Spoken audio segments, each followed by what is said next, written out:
True, it makes me happy when I look at you, and I don't mean to be sappy. You make my skies turn blue, blue. Pure as the driven snow. I can't let this go, go. Love like the sun will shine. So glad to call you mine, mine. I'll be there when you're sad and lonely. I'll be there when you're cold and tired. I'll be there, honey, you can hold your head up. I'll be there, honey, never let you go, I'll be there.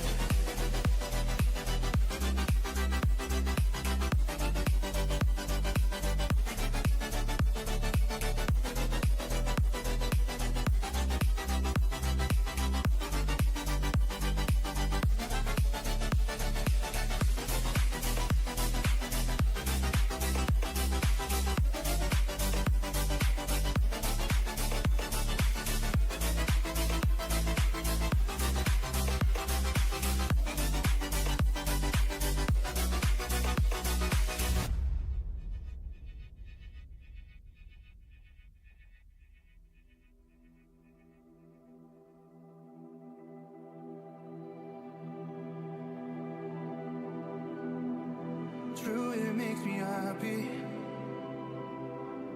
when I look at you, and I don't mean to be sappy. You make my skies turn blue, blue. Pure as the driven snow. I can't let this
Welcome to Tarifa, everybody, here on the beautiful south coast of Spain. It is day one of competition for the Qatar Airways Big Air World Championship. I'm Josie Ashler, and joining me today I have Lewis Grasham. Lewis, good afternoon. Good afternoon, Joe. Wow, what a day we're going to have here. We've got the Hydrofoil warming up behind us. The Poniente is coming in strong. We're just waiting for that wind to peak a little bit, but we've got lots of action here to come. We do have lots of action, and let's not forget there are various disciplines in this Big Air World Championship. We have the twin tip, we have the strapless, and the hydrofoil that we're going to be seeing today. More than 60 riders from more than 30 nations. It is incredible to see so many different countries down here and riders from decades of kiteboarding. Yesterday, Lewis, we even had the GKA Kite Awards. Yeah, that was really special. That was like the Oscars of kiteboarding. It's the first time it's been done, and we had a wonderful time in town in this beautiful theatre. All the big celebs were there and the big deals in kiting. That was a real success, but it's topping off a very busy opening week here with the Kite Expo taking place. All the brands are on the beach. There's so much going on here, Joe, but it feels completely right that we're at the home of wind sports really in Europe, in Tarifa, to do so. No, it definitely is. I mean, hometown for me, Tarifa is a mecca. We've had competitions here from all the way back in 1999 with events like the Sky Ride from Red Bull, and it is so cool to see all of the best in our sport down here in Tarifa.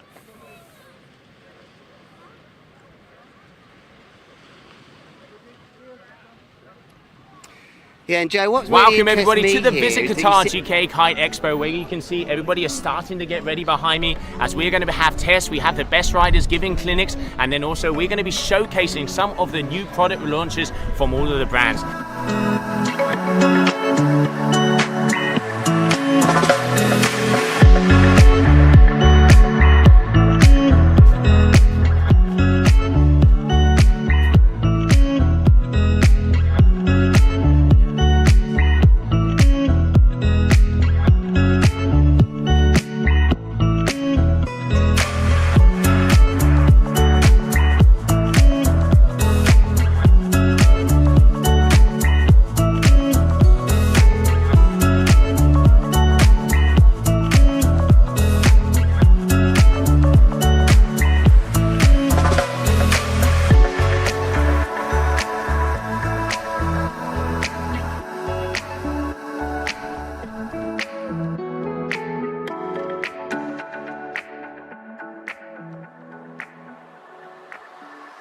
People are going to be testing all the gear, getting all the information about the new products, and see what it's all about.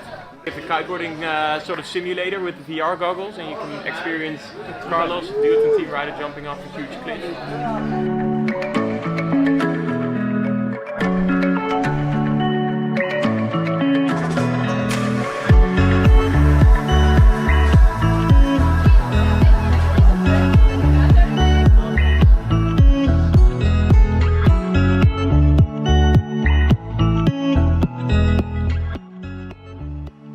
It is day one here at the moment of the Qatar Airways Big Air World Championship. The best of the best riders have made their way down here to Tarifa, getting registered, getting signed up for that contest. Gotta go to Qatar, man. Business class. Wine, you know, great food, coffee. Everybody get goggles? This year we got some Porsche goggles. Boom. Boom! Been training super hard for the last few weeks because this title is really important for me, so I'm feeling pretty prepared for this event, and I'm going to give it everything because we're at my home spot, so I have to put on a show. And I think it's going to be the biggest, craziest event in kiteboarding that we've ever seen. We've never had this level of riding with this amount of riders all in one place with conditions that are going to be out of this world. So I'm terrified, I'm excited, I'm stoked, I'm amped, I'm all of it. The level of Big Air is just going absolutely through the roof right now, and with the right winds and the right conditions during this holding period, I think it's going to be quite a show. We are waiting for that strong Levante to come in, but meanwhile, we're going to enjoy the Kite Expo, get out the water and come down and join us.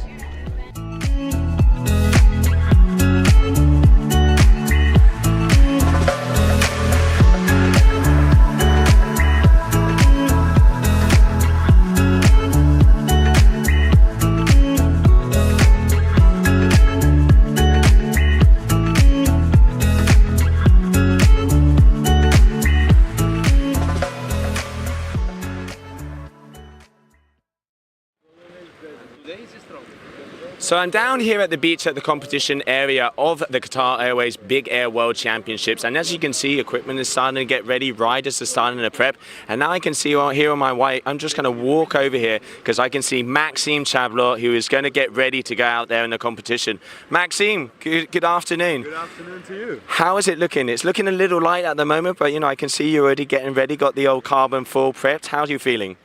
Feeling pretty good. I mean, personally, I prefer those kind of conditions over the 40 knots Levante. I'm not too much of a strong wind guy, but yeah, I think it's the big advantage about foiling. It's that we can ride with less wind. We can still go very high. I mean, if we look out right now, guys are still jumping like pretty decently high, although twin tips almost struggle to ride.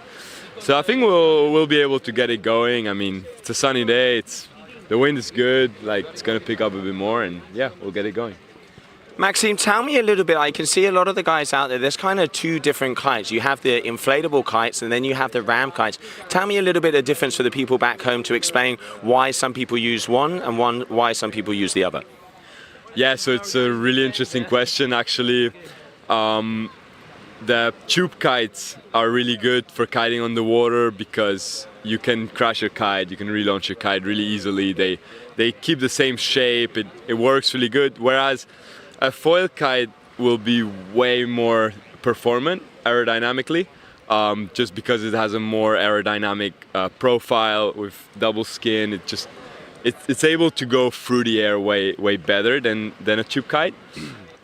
Still, we prefer to use tube kites for kiting because it's just, yeah, it's a bit nicer to handle, it's easier to fly as well, whereas foil kites have some technical stuff which you need to know when you're riding on a foil kite.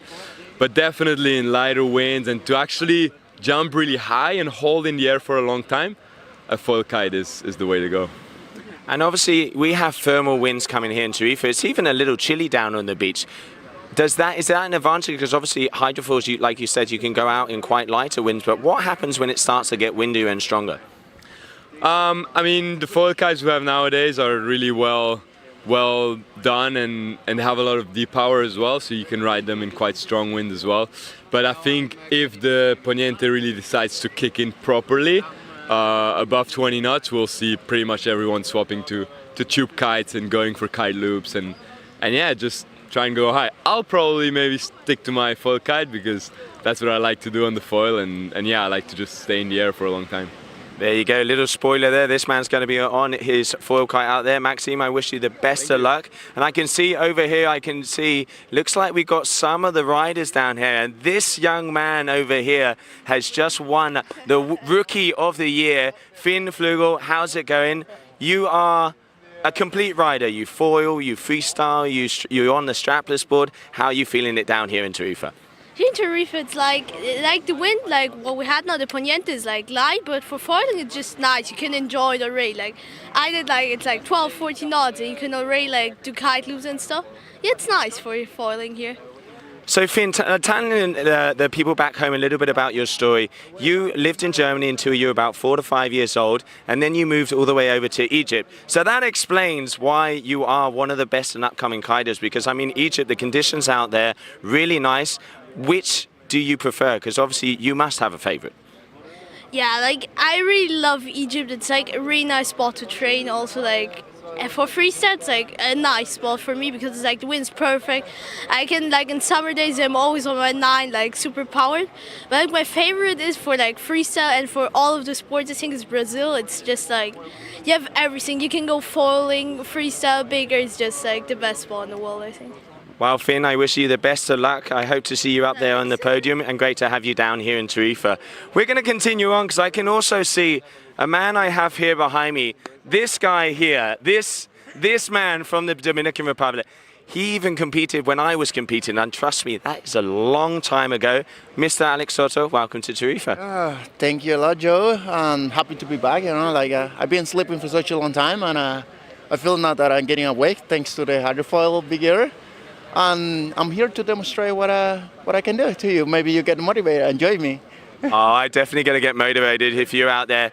This guy was one of the first guys to start off with the double handle pass movement, coming all the way from the Dominican Republic. Alex, so why hydrofoiling? Why did the change? What got you into it? Well, after 10 years competing in the GKA and a couple tours in there, I feel like I didn't have motivation, to be honest. That was not a big challenge. And then I quit because I have some injuries, so I quit freestyle. And then I started racing, do some race for the country. I became in the top of the whole Caribbean, the top second, I think, or top third. And then it was kind of difficult to deal with the federations and all that. And I'm getting old, I guess. I'm getting old, and I didn't want to deal with that. And then I have freestyle. I still like freestyle. I still do freestyle. Still do doubles. Yeah, and then I like the boss walls and started training with hydrofoils and do a couple of tricks, and I'm like, oh, why not to do? I like this shit, and I'm sorry for the word. I like this thing, and yeah, I'm here doing some loops, I guess, mixing everything what I become from the past and applying this new modality, and yeah, not much to say, As they would say in the Caribbean, estamos activos. Estamos activos, tú sabes, para lo que sea, papi. Alex, great to see you. It is so cool to have you back here. And now we're going to continue on because I can see just behind you there, Sean, it looks like we have Mr. Desjardins over here. Let's not forget, Maxime, very good to see you again. How is it? Congratulations and welcome to Tarifa. You had a very good event in the last one in Brazil, fighting it off with at the moment world champion Charles Brodel. What? In Brazil, yeah. You were fighting with your brother from another mother, Charles Brodel, and you are one of the top riders here on the Hydrofoil. Yeah, that was really good in Brazil. I wasn't hoping this result, but I came and I'm just finished behind him. I was so happy because I trained a lot, and yeah, that was really good. So hoping I can do some better things today. So we hope we could have more win today, and let's do it. Yeah. That's what we want to hear. So, Max, you have a very good time out there. I'm looking forward to seeing some of the moves we've seen in Brazil. Trust me, this guy can throw down, and it is going to be a very good battle with them. Yeah, thank you. So we're going to keep walking around. As I can see there, big boss in the screen. We're going to make our way over here. As I can see our tour manager, Tom Hartman, here with us. Tom, how's it going? Good afternoon. Good afternoon, yeah. So Tom, looking like the thermal wind is about to come in, we can see we got the flicker on the outside. It was a little colder this morning, so that's obviously going to take a little bit longer to get up, but it does look like everybody is ready to rumble.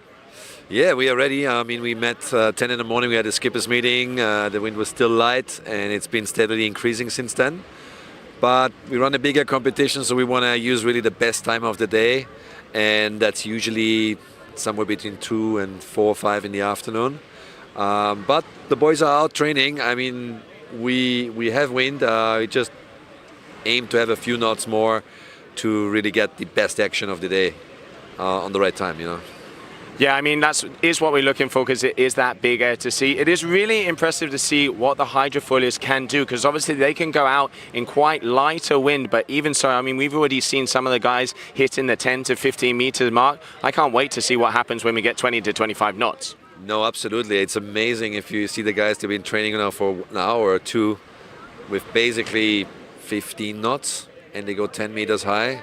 I don't know exactly what was the highest jump recorded yet because we have our Surfer app sensor, so every rider is wearing a phone and you will see on the live stream the exact height of the jumps that every competitor is doing in the heats. And obviously, you know, there is also a price up for the highest jump of the competition. And I think the hydrofoils have a pretty good shot at that because they are going really high, especially the ones on foil kites. You can see that the hang time they have is even bigger, but obviously they might not be as handy on loops. But that's the interesting thing, I guess, in the hydrofoil. Every rider has his own recipe of what he's going to show in the big air. This is the first hydrofoil big air event ever. So yeah, we are pretty curious of what's going to happen and what we have to expect here. Yeah, and it looks like I'm just getting some words here in my ear. It does look like we are going to be starting very shortly. So, Tom, thank you very much for joining us. We're going to run back to the booth because it looks like we are going to be starting the Qatar Airways Big Air World Championship.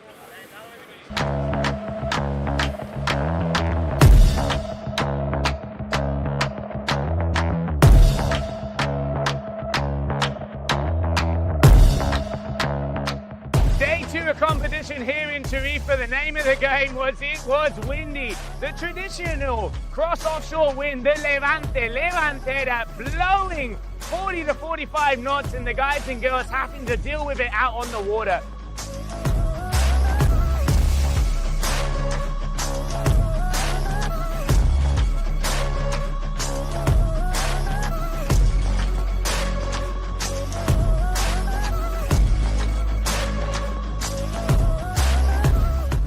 Starting off with 2 freestyle moves and 2 big air moves, and then as the wind increases, 3 to 1, ending up with completely 4 big air moves.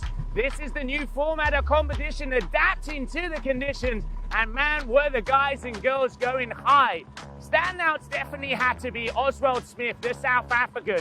The crowd were going crazy. South African members on the beach, getting them going higher and higher. Claudia de Leon, the Spanish lady, going to the sky, almost an 8-second jump, looping it, landing pretty much on the dune. Coming all the way from France, Valentine Garat, one of the classified riders for the Red Bull King of the Air, demonstrating with one of the biggest kite loop board-offs we've seen so far.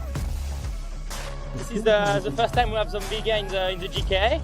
We knew since already 2 or 3 years that was going to come, but it also changed my way I train. So I am happy in this condition there's some big air, because I was training a lot already, but I didn't expect the condition to be so challenging here. The wind is really gusty, but yeah, we tried to perform our best, and I had a good first hit, but I really want to push it better for the next one.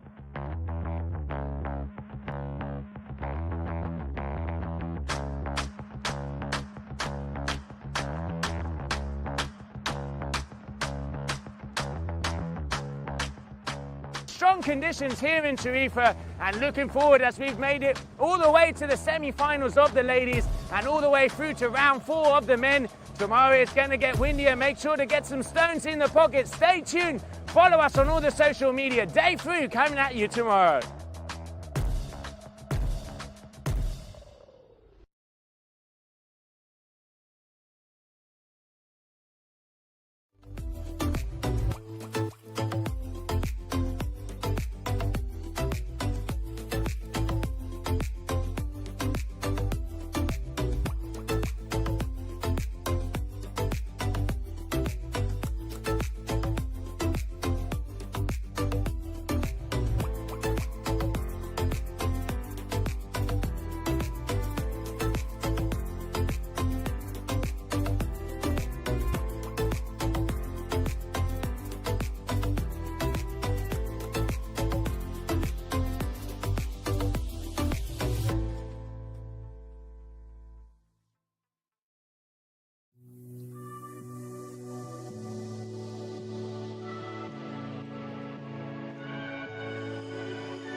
Back, everybody. Such a nice view. I mean, that says it all, Lewis. That is Tarifa.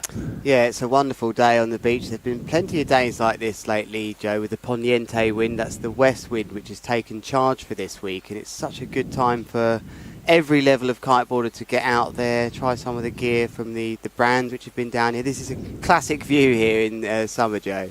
It definitely is. And the one thing that I really do like about what I'm seeing there is you can see all the different water sports. I mean, we've got kiters, we've got wingers, we've got windsurfers.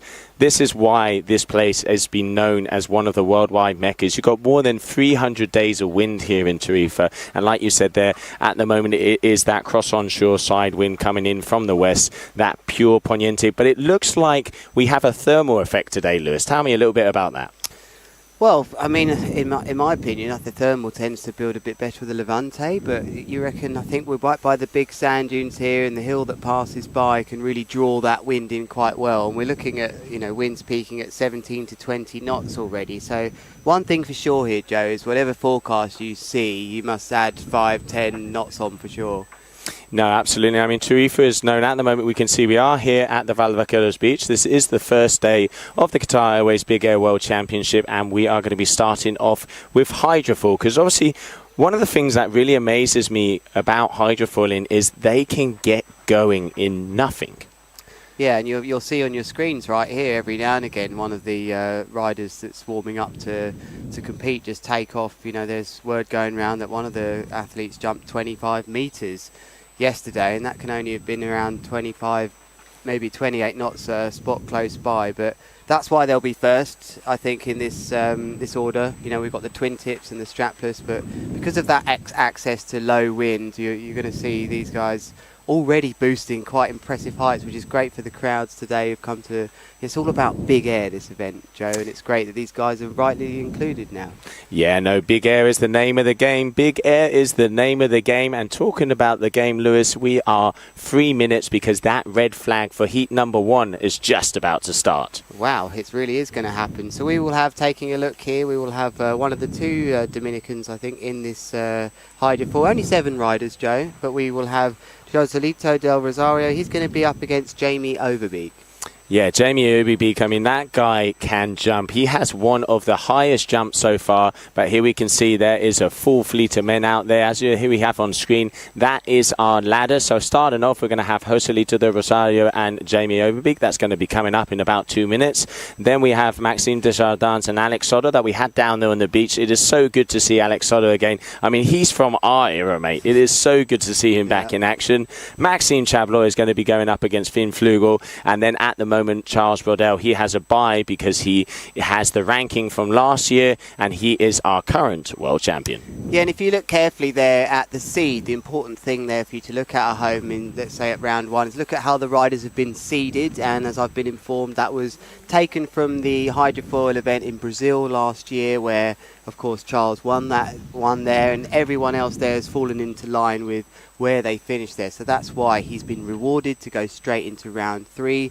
So we'll have 7 riders from pretty much all over the place. But like you said, we've got a 12-year-old in there, and we've got a guy probably 3 times older than that. It's pretty impressive. Yeah, no, literally, I'm going to say it, Lewis. We are 3 times older than the young rider in the water, mate. Wow. I used to think double was, saying something, but 3 times, that's Finn Flugel. You had a nice chat with him down on the beach, Joe. I didn't catch that. What was he talking about down there? I mean, he was just saying, he is a rider that does it all, which is so impressive at such a young age. One of the things I like about him, he has a smile on his face at every single moment. You can just see he's enjoying it, because let's not forget that they have to be having fun out there, and especially at such a young age. I mean, Lewis, you're super involved with going to schools, showing them about awareness, showing them about, looking after the planet with the wind energy, and then also, showing them to get into sports and to kiting instead of other stuff that will maybe hinder their lifestyle.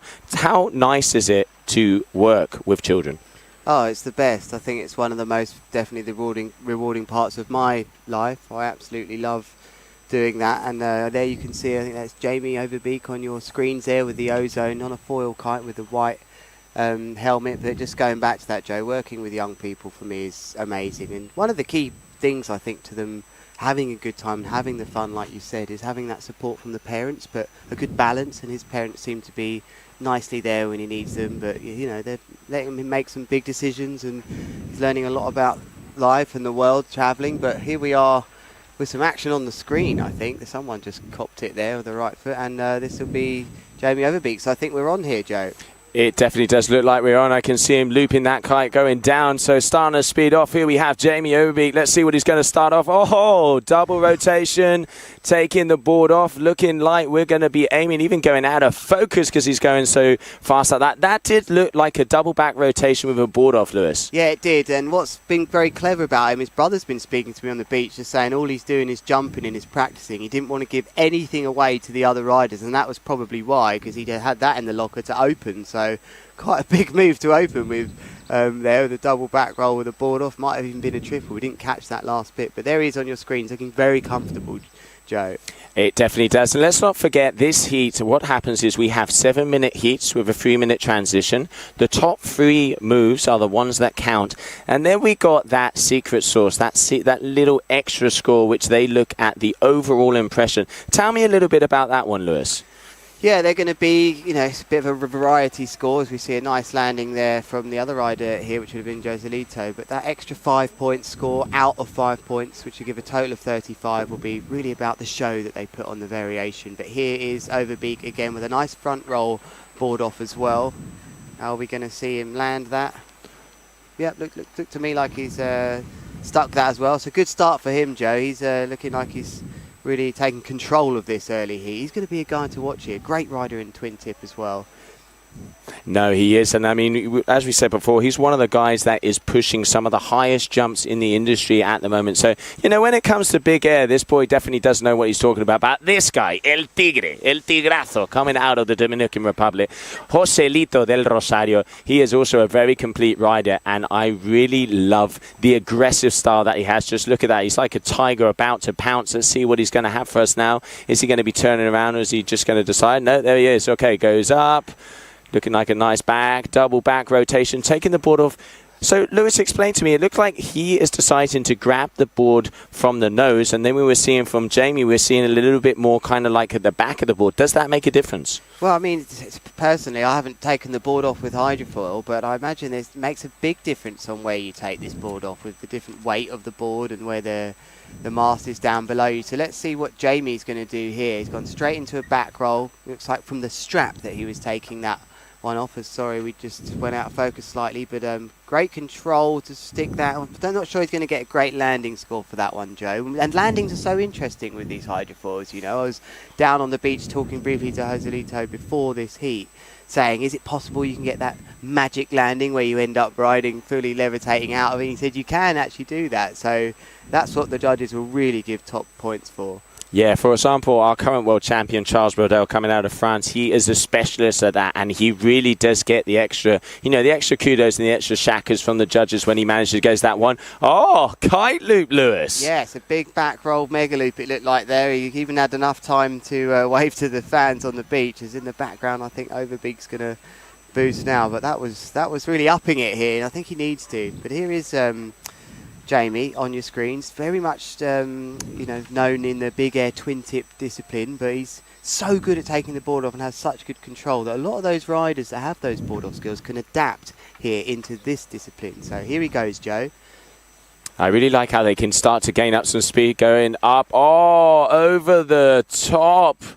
Stylish. I know Mark Shin would have liked that one. We even had him down here yesterday at the awards. That is old school. He just looks so in control to me, Joe. I mean, that was so nicely extended, that board off. He was fully upside down with the legs out. Like, he's going to be tough to beat here. He's on a 13 metre, I've been told. So even for the Hydrofoil guys, this is biggish kites. But here comes Joselito here. He really needs to answer back here, Joe. He's under pressure in this first heat of the day. And we got some scores coming in here, which you can see not on your screens, but online.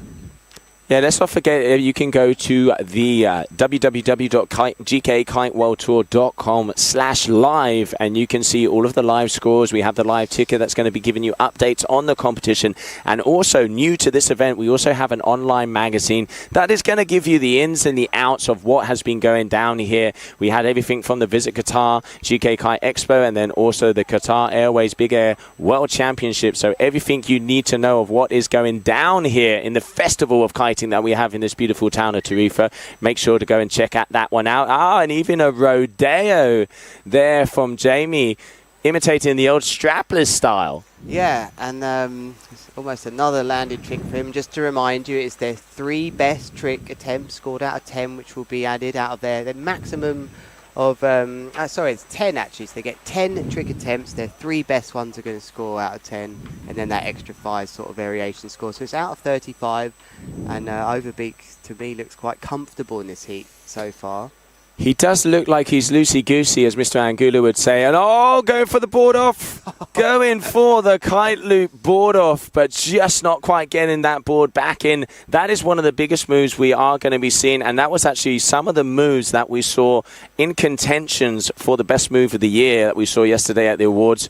And it's only heat number 1, Lewis. You're right, Joe, and I'm just getting a glance of the wind station down here. The gusts are coming in over 20 knots now, and perhaps that was why we've just seen that switch to the kite loops there from Joselito. So this 13 metre that Overbeek's got, here he goes in, front roll, big can, board off. Looks like the autofocus is on there, but such a clean landing as always. He looks so comfortable on that kite. Interesting, he's on a foil kite and Joselito is on a tube kite, so it's maybe giving him a bit of advantage with his hang time and height, but Joselito is probably more comfortable with the kite loops. Yeah, we were fortunate enough to run into Maxime Chavelot down there on the beach, and he was literally just telling us about that. There are kind of 2 kites out there, as you can see now on the left in the orange. That is the tube kite, and then we have the full kite on the right. The tube kite, a little better for spins, for moves like kite loops and you know, some of those variations. But when it comes to the full kite, it has that hang time, which you just dangle and stay up there. So different styles, you know, different game plans for the riders. Going to be interesting to see who's going to be coming out on top. And it does look like Joselito is going to be trying to get those kite loop maneuvers in. Bit of a butt check there, but you know, 2 completely different styles. But as you've been saying, Lewis, Jamie is looking very comfortable out there. Yeah, he is. And now Booth suddenly gets a blast of wind coming through here. It is definitely picking up. And here's Jamie with a double back roll. This is huge. Look how high he is above the horizon there. That is Morocco in the background, the continent of Africa, flying high above that, and another nice landing. But these kite loops, I really want to see him land a clean one, Joselito, because these are the extreme moves that I think they're going to score quite well. And of course, on that 13 metre kite, Jamie can't really do that at the moment. And there I could just hear out of the corner of the booth, I could hear the horn, meaning that is it for heat number 1, where we have just seen Jamie Overbeek against Joselito del Rosario. Already some big moves out there being landed. We're going to wait for results to be coming our way. Let's not forget, direct yourself to the www.GKAKiteWorldTour.com/live to get all of the info of the action down here at the Qatar Airways Big Air World Championship.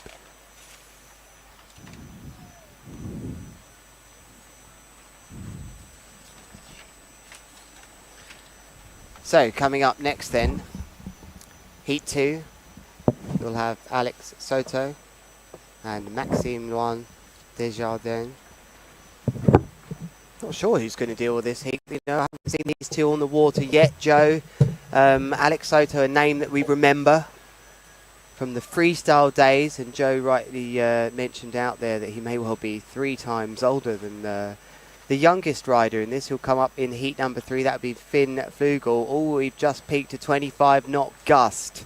Has just come in, and it may well be more than that than our wind station down on the beach. And you're seeing the windsurfer in the background is going along quite nicely now, which is always my mark to if the wind's picking up. But lovely shot there for you of the scenes here, and I can tell you it's a lot busier than that on your screen, because this area is just for the competitors only. On either side there are lessons going on. There is beach bathers, there's rubber dinghies, lilos, the lot. It really is an action-packed beach, this one down here in the south of Spain. We're on the most southern point pretty much of Spain here in Tarifa. And if you haven't been here and you're a kiteboarder, even if you aren't a kiteboarder, it's definitely a place to come and check out. There's so much going on with a very vibrant town. And there's also wind nearly every day due to its location, really. We're literally squeezed right there. As you can see, looking south are the mountains that peak up to the north of Africa in Morocco. And there's also mountains this side. And it's like an hourglass effect where it just rushes through and the wind either comes from the right here, from the west, which is Poniente, or from the other direction, Levante. And we can go have some more action, but we are going down to the beach for an interview. Guys, thanks a lot. I'm down here on the beach with Jamie, who just killed it during that heat. Tell me how the conditions are. Yeah, it was really strong at once. It started really light and then the wind really kicked in, so I was standing it huge. What do you think about riding this spot here in Tarifa, Jamie? Are you familiar with these conditions? I have ridden it a few times and it can be really, really good.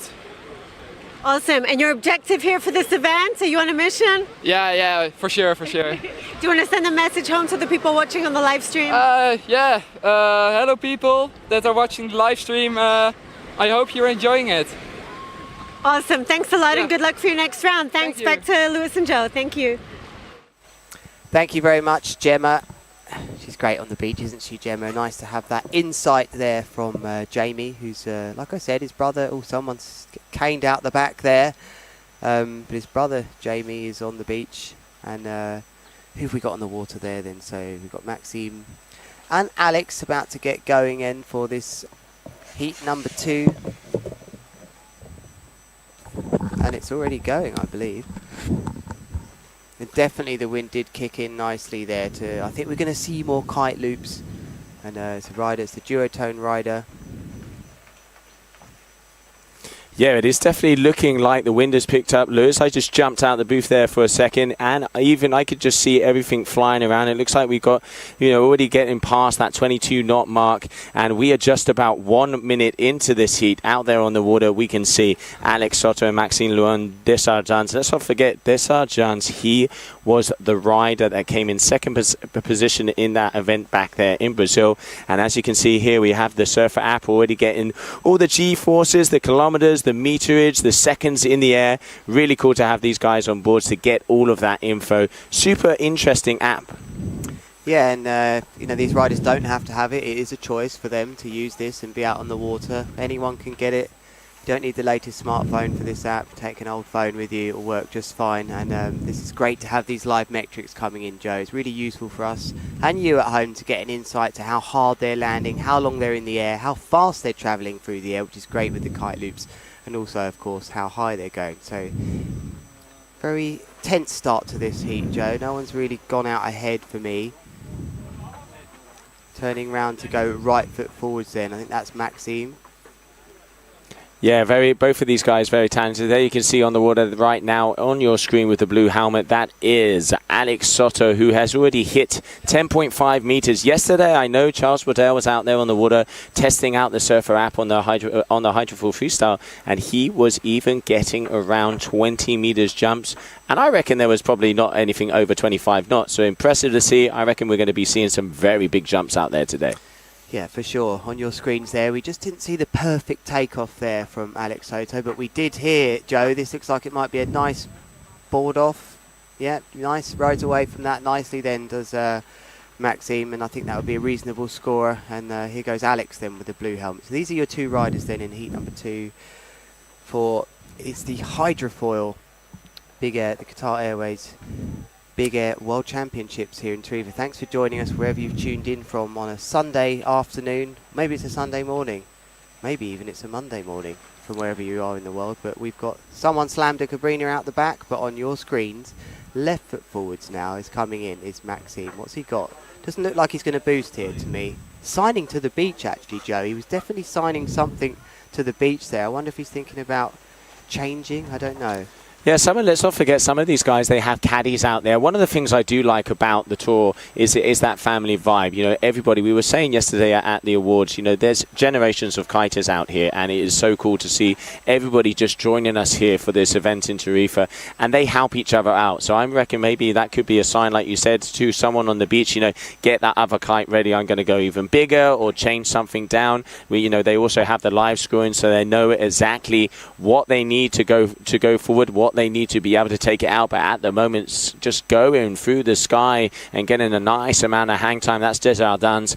And yeah, one of the things the judges are looking for, so let's talk a little bit about the old format out there, Lewis. You know, they are looking for fluidity, they're looking for, you know, the hang time, what the rider is doing in the air, that extremity, the technical difficulty. But I think one of the things, the key points on the foil also, if you can manage to do that magic landing, like you said before, you are definitely going to get the big points. Yeah, you just stay in the judges' minds as someone that, nice shot there as the wing foiler just sticks in the background. Oh, we're seeing sorry to interrupt, Joe, we are seeing a swap here, like he was signalling to the beach. Now I think he's going to be going smaller perhaps here, Joe. So this is a swap happening then for Maxime here, and this is a good pit stop, I think, Joe. What do you reckon? I think that is Formula One worthy right there. I can see Bastian Chuso, the Duotone Spanish Duotone team manager, making sure that everything is right and ready. So good pit stop there for Duotone. I'm going to say, yeah, Lewis Hamilton would be proud, mate. That was a pretty good one. He could do with a team like that right now. But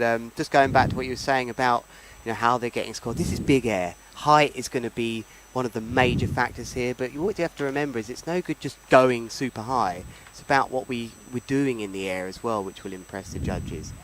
Yeah, and we can see the riders have already been out there for just over 5 minutes, so we're coming into the final minute and a half, and this is, you know, they're going to have to start to step up the game, because looking at it at the moment, it is very even across the board. But then let's not forget that fourth score. I really like that fourth score, because in the end, this is a show. What do we want to see out there on the water? We also want a show. We want, you know, what is going to get the crowd going, that wow factor, that variety, and that means, you know, the riders can play a little bit. It isn't just about the move, because as we've been saying, it is about the most complete kiteboarder on the planet. That's right, Joe. And the idea is, you know, we don't want to see the same trick. So they're going to get 3 tricks scored out of their 10. Is this going to be one of them? It's a big kite loop. It won't be the first kite loop landed today, Joe, unfortunately for Maxime. And he's definitely swapped kite there, and definitely gusts of 23, 24 knots coming in. So we're entering the window of kite loops, which is, wow, there you go. So 8.6 meters, and not so bad the G-force on that one, but you can see the stats coming in from the Surfer app showing 39 meters of distance. They're starting to travel quite far distances now as the wind picks up. And then we could just see jumping on our screen, that was Finn Flew, who was getting ready for his heat, the youngster, 12 years of age, and coming in with a good amount of power. This looks like the Dominican Alex Soto. Let's see, you know, the Dominicans have always been very good board offers and very good, you know, air kiters, so to speak, you know, even all the way back to the days Jose Siriaco and Luciano. I bet you remember that name, mate. It's great to see, you know, some of the guys back in there. Oh, was that a boogie loop? I think it was a boogie loop, yeah. That was a really nice boogie loop there. The crowd made some sound there from Maxime, and that's the first successful kite loop we've seen there. And I think Alex, is he going to send it there as well? No, just a double back roll for Alex. But yeah, just going back to what you're saying, Joe, there's very, very good rider, water sports people out in the Dominican Republic, Brazil. They can all do every discipline, and it's good to see them, you know, testing their skills in this hydrofoil format. Yeah, we are coming into the last minute of competition out there for this heat number 2. And coming up next, we are going to have Maxime Chablot. Maxime, also the current world freeride ski champion. Very impressive to see that we have multiple discipline athletes and multiple sport athletes out here in the fleet. That just blows my mind, Joe. When I hear that, it's very impressive. But that wraps up that heat. I can hear the horn has just gone. Very enjoyable, that one.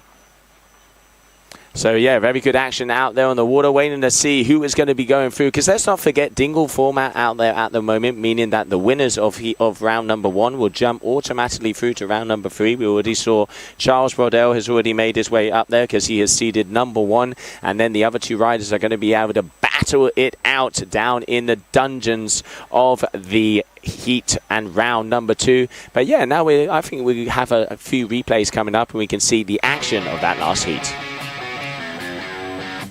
Just look at that sunshine, Lewis. That is what we want to see. It is so nice to be down here in my hometown of Tarifa for the Qatar Airways Big Air World Championship.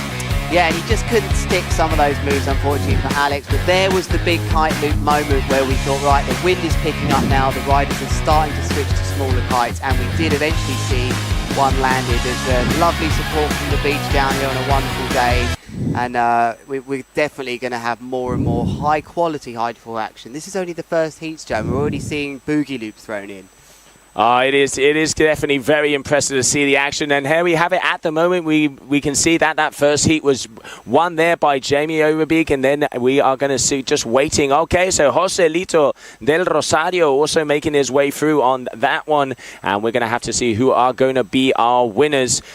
Coming up next, we have Maxime Chablot and Finn Flugel are going to be coming on the water, and we're just waiting as it's just a little bit over a minute to the start of that heat number 3, day 1 here of the Qatar Airways Big Air World Championship.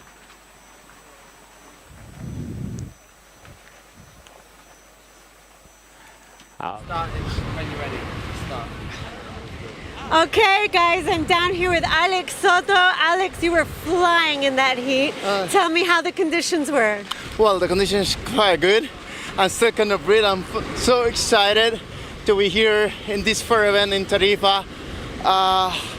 Yeah, I feel good, what I can say. Alex, you've come from a strong history competing in freestyle like 6-7 years ago. How does it feel to be here with the GKA World Tour at this event? It feels amazing. I cannot express my feeling right now.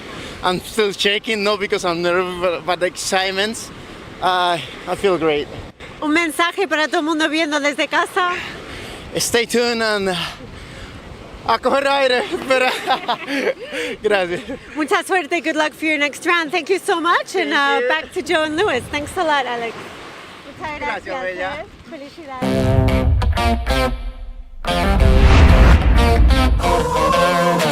Eyes on me everywhere, but I still take the dare. My game is always fair. I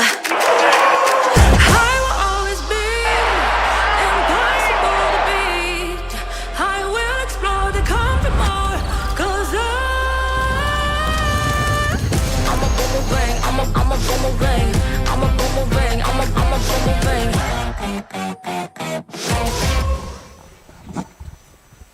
And welcome back. If you are just joining us, good morning, good afternoon, and good evening, depending on where you are over our beautiful planet here, Earth. We're down in the south coast of Spain in the wonderful location of Tarifa. Currently out on the water, we have heat number 3, day number 1 of the Qatar Airways Big Air World Championship. And there I can see the youngster, our rookie of the year, Finn Flugel, and he is going up against Maxime Chablot.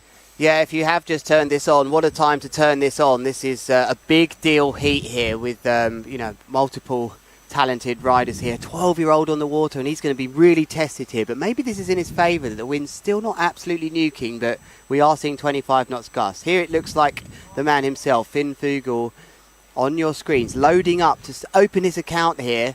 It's a nice big boost. It's a board off with a back roll. Loving the extension, even getting the old pinky tail stretched on that one, come on, the youngster. And just so you know, these stats do come in just a couple of seconds after they land. On the bottom left-hand corner, as we see a nice board off from Maxime, who's testing himself in this discipline. Gets caned out the board there, though. That's not going to score for him, and we can see there it's an 11-metre jump from him. The 1.9 G-force probably didn't help him there. That's maybe why he didn't ride that one away. But on your screens then is Finn. And this young rider is really impressing us here. He's just picked up the Rookie of the Year award last night at the incredible award ceremony that he had. And surely he can't go all the way into a podium position here, can he, Joe? I wouldn't pass it by him. I mean, the youngster is a very complete rider. I mean, he is smiling all day, does all of the different disciplines, and starting off, you know, right on the buzzer, getting a move, landing it with style, stretching it out. This kid is showing a great amount of potential. Back roll, kite loop, and he almost rode out of that as well. He's a very proud core rider, really loves his kite brand that's been supporting him since the beginning, and he's already stepping up with the kite loops here. So Maxime's got his work cut out here, because Finn is experienced at 12 experience, but here's Maxime just trying to get a board off from the tail of that board. Gets a bit out of shape on the way down, but very good kite control, which you'd expect from a world champion in the skiing area, I believe. He's you don't often see that in this sport, where someone can just change to another sport. It's one thing a discipline, Joe, but on the snow in a different sport altogether, very impressive. No, very talented young man, and it, like you say, it is incredible that, you know, he is one of the top kiters worldwide on the freestyle discipline. He absolutely rips on the foil, and then also, you know, world champion this year. First year on the tour, of the free ride tour for him, and taking, you know, home the gold. Just shows what a talented athlete he is. And then we could just see Finn going in. But one of the things I'm really impressed with Finn is, considering he hasn't had a lot of competition experience, it is really impressive that they have really, you know, on the buzzer, getting it down. The nerves are not going to him, and he's actually giving Maxime a run for his money at the moment. Yeah, and that was Maxime trying to step it up there, I think, with a big boogie loop, and he came down hard. But just prior to that, we saw Finn almost landing completely on the wing there, which is something I'm really looking for here, Joe. I'm really looking for that special magic landing where someone can actually just keep going and almost hardly touch down in the water. It can be done, I'm being told, as there goes Finn again, loading up on a port tack. It's a front roll with the board off, and he will ride out of that. That's sort of the classic landing we can see sometimes. You know, in freestyle maybe that wouldn't be as acceptable, but with the way these boards are designed, it's very hard to do much better than that, Joe. Yes, it is, especially, I mean, you know, we've seen the likes of some of the riders getting that magic land. We haven't seen it yet, but you know, they kind of come down, hit the board with the water, then bounce back off to get back up on that foil. But yeah, I mean, very impressive at the moment. Both of these riders are starting to throw down. Maxime having a little bit of a harder time to start off with, but he is now starting, looks like he's starting to get his jam. Ah, nice little stretched out. What would we call that? I'm going to call that the full grab. I'm going to claim that. Yeah, the mask grab or something. Hope he's got some gloves on.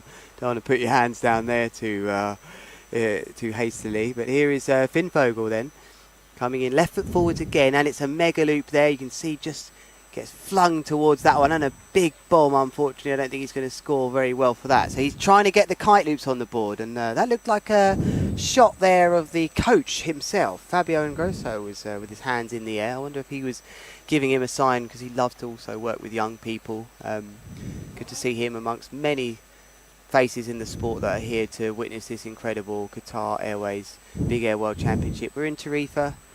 It's quite a warm day out there. It's definitely warm in this booth today, Joe, but it'd be nice out there. They are in wetsuits, and I think that's about protection as well, a little bit. Absolutely, Lewis. I mean, and let's not forget it, we are in Europe, so it still is a little bit chilly out there, but Maxime looks like, can he make this one? That is what a very good landing there from Maxime, getting the kite loop coming down, just, you know, literally just touching the board with the water. That's probably one of the better landings we've seen so far today. Yeah, and he's forced Finn in to try and match that now. You could tell that was coming. He would have just seen a kite loop right in front of him, and Maxime has got a nice kite loop on the board there, which is really that's the moves these guys, they want to be doing, kite loops and mega loops. That's big air to them on the foils. Everything you see on a twin tip, these guys can do it on a foil. They're comfortable in 25, 30, 40 knots, believe it or not. That's how quick this discipline has risen, and that's how good they are. So we will see more and more kite loops and variations as we get up the ladder towards the finals. But this is interesting. He's switched stance there, is Maxime. What's he got for us here? Oh, nice toe side air there, just adding a little bit of additional style. Let's not forget those kind of moves. They might not be the highest scoring moves, but they definitely will be the ones that are giving them a good angle for that overall. And Finn, talk about fishing pole that kite. He's had enough of the back roll mega loop and just thought, right, I'm just going to go for the boogie loop. And unfortunately, there he didn't stick that as cleanly as he'd like. But there is mid-air is Maxime, who's also not had the cleanest landing. Do you think they'll score that, Joe? It's going to be hard. I mean, I think, you know, obviously they're taking into consideration some of the conditions that are out there. It's a little lighter, so, you know, they are going to come down and hit the water. You know, we're seeing with some of the G-force, I mean, look at that from Maxime here with 2.9 G-force. So he obviously came down with a lot of speed, a lot of force, so maybe why he didn't ride out of that one quite as clean. So obviously judges always looking at the conditions to take it into consideration. But obviously you are going to get deducted points if you are butt checking, body checking, or, you know, completely submersing yourself. Here goes Finn again, this time going for the back roll. He's gone into a... Oh, he rightfully got rid of the board there, I think, Joe. That was the back roll mega loop and actually went for a double in the end. This looks nice from Maxime. Very good control of the foil there, throwing it from the strap. And I think that might edge him out in front, Joe. That was really tidy. Absolutely, you know, I definitely reckon he is in the driving seat so far as we come into the last couple of minutes of this heat. At the moment, Maxime Chablot, that current rider on your screen, coming out of Switzerland, just, you know, looks like he has a little bit more of a handle on there, but still, it ain't over until the buzzer, and it ain't over until the fat lady sings, and we have seen already great potential there from Finn, but there it is. That is the buzzer, meaning that it is going to be a red flag, so we have the end of heat number 3. Yeah, and here, let's take a look at the highlights for this then, Joe. So it's quite a slow start from these riders, but they really found their rhythm as the heat went on. We started going into kite loops here. Finn, I think, was the first to put the mega loop straight in, but then he did answer back, Maxime. Oh, no, they have. But, I mean, just look at the beautiful waters we got down here in Tarifa. And both of the guys absolutely going to the moon on a lot of the moves, but waiting for that nice wind to start to come through. Poniente here down in Tarifa. Southwesterly. Looks like it's got a thermal component in there. So, obviously, the air's a little colder. Maybe that's going to be getting the guys up there. We're already seeing some good, very nice maneuvers out there on the water. And at the moment, I am going to say, I think the two best riders we've seen are Jamie Overbike and then now Maxime Chablot. Yeah, I think Finn will feel that he could have got some of those kite loops in. It's early days here, we'll get another chance, but Finn will be hoping to land some of those kite loop manoeuvres, because I think he could have taken that. It would have been tough, but if he'd landed his best moves, he might have had a chance, but he was up against a very experienced rider. So heat number 4, I believe Charles Brodal's had a bye with, so we will then go into round 2. Absolutely. So we're going to be moving forward into round number 2. Let's not forget the winners of round number 1 will be making their way all the way through to round number 3. And then in round number 2, it's going to be the battles for the battles, going down to the dungeons to see who is going to be coming out on top. Eliminations are starting to come our way now. So here we have, there we can see the 3 rounds. Then we have semis, finals, all the way through at the moment. It looks like we are going to be moving through to round number 3, as there are quite a lot of buys in amongst the mix. So we're not going to be doing round number 2. We're just going to be making our way all the way through to round number 3. And it looks like coming up next, we are going to have Charles Brodal versus Maxime Loan Deschardins. Let's talk about that, Joe, as well. You know, why is there so many buys here? It's like, why has it been so hard? It's still an up-and-coming discipline, this, you know. So we've had lots of riders, even here, that have thought, you know, I can get my skills as a freestyler or a big air rider and put them into that area. But let's not forget, it's actually quite you know, there's a lot of risk associated with these moves too. So, you know, maybe it's something that people don't want to do sometimes, competing and sending loops with a foil on the bottom of the board. But certainly we do have a selection of riders here today that do want to see who's the best. And certainly one of those riders that is the best, certainly the world champion so far, is going to be up shortly. Yeah, and look at that. I mean, we could almost say we have a final on our hands now, because the 2 top riders from that last event we did over there at the Super 4 in Fortaleza in Brazil are going to come up, and that is number 1 and number 2 seed making their way onto the water. I'm going to be cliche. Watch out, gladiators entering the Colosseum. 20 knots, maybe a little bit more, is here on the beach with this wind coming from the right, and it looks to me like the optimum way to jump here, and most of the riders are coming in left foot forwards. Perhaps they're getting a nicer angle with the wind, and we're going to be starting shortly here, and I wonder what he's going to open up with here. I haven't seen this rider training or not. Yeah, I think it does look like the wind is picking up there, Lewis. Looking nice. This is, you know, my hometown. It is really good to see everybody down here in Tarifa, and we are going to be enjoying. So we are going to, now I can hear we're going to go down to the beach as we're going to be interviewing Maxime Chablot. Okay, guys, thanks a lot. I'm here with Maxime Chablot, killing it in that heat. Flying. How gusty, how strong is the wind out there, Max? Wow, the wind picked up like crazy. I mean, I never kite foil in these conditions. It's just like, I do so many other disciplines, and when the wind is so strong, I don't even think about grabbing my kite foil. I just go for freestyle or for winging, and wow, just huge loop now from Jamie. And yeah, I'm happy I got to do some stuff, like pushed my limit a bit, even did a loop on the foil, which I only learned yesterday. So yeah, it was fun. Amazing stuff. And Max, we noticed that you have a new hat on your head, a new sponsorship deal with Red Bull. How did the whole situation come about? Are you stoked? Yeah, I'm super happy. New sponsorship with Red Bull. A lot of opportunities to come, like super cool, a lot of exciting projects, and yeah, I'm super excited to start a new chapter with them. Max, you're one of the most versatile riders we know. You do so many different disciplines. Other than obviously the wind sports, you also cross over into freestyle skiing. How do you keep up with all of this? How do you find time to train in so many different disciplines? Yeah, it's tough. I'm usually the one saying the most important is to just have fun, and I keep my fun by really doing a bunch of different disciplines, and like I keep the motivation to just keep pushing in different sports and not get bored just doing the same thing all the time. How are you going to get bored when you're doing so many different ones? Yeah, no, and right now it's definitely not getting boring, but it's cool because the schedule is pretty nice. It's just like back to back, but never really crossing too much. So yeah, I'm excited after this going to Lanzarote for the wing foil event, and yeah, skiing season. I'll be back this winter as well, so yeah, super exciting times. Amazing stuff, Max. Congratulations, and we'll see you after the next round. Thanks, guys. You. Thanks a lot. Back to Joe and Lewis. Thank you.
And welcome back then to the Qatar Airways Big Air World Championship. You have just joined us here in the early rounds, and we are in the hydrofoil discipline, Joe, and it's already very exciting with this 20 to 25 knot wind.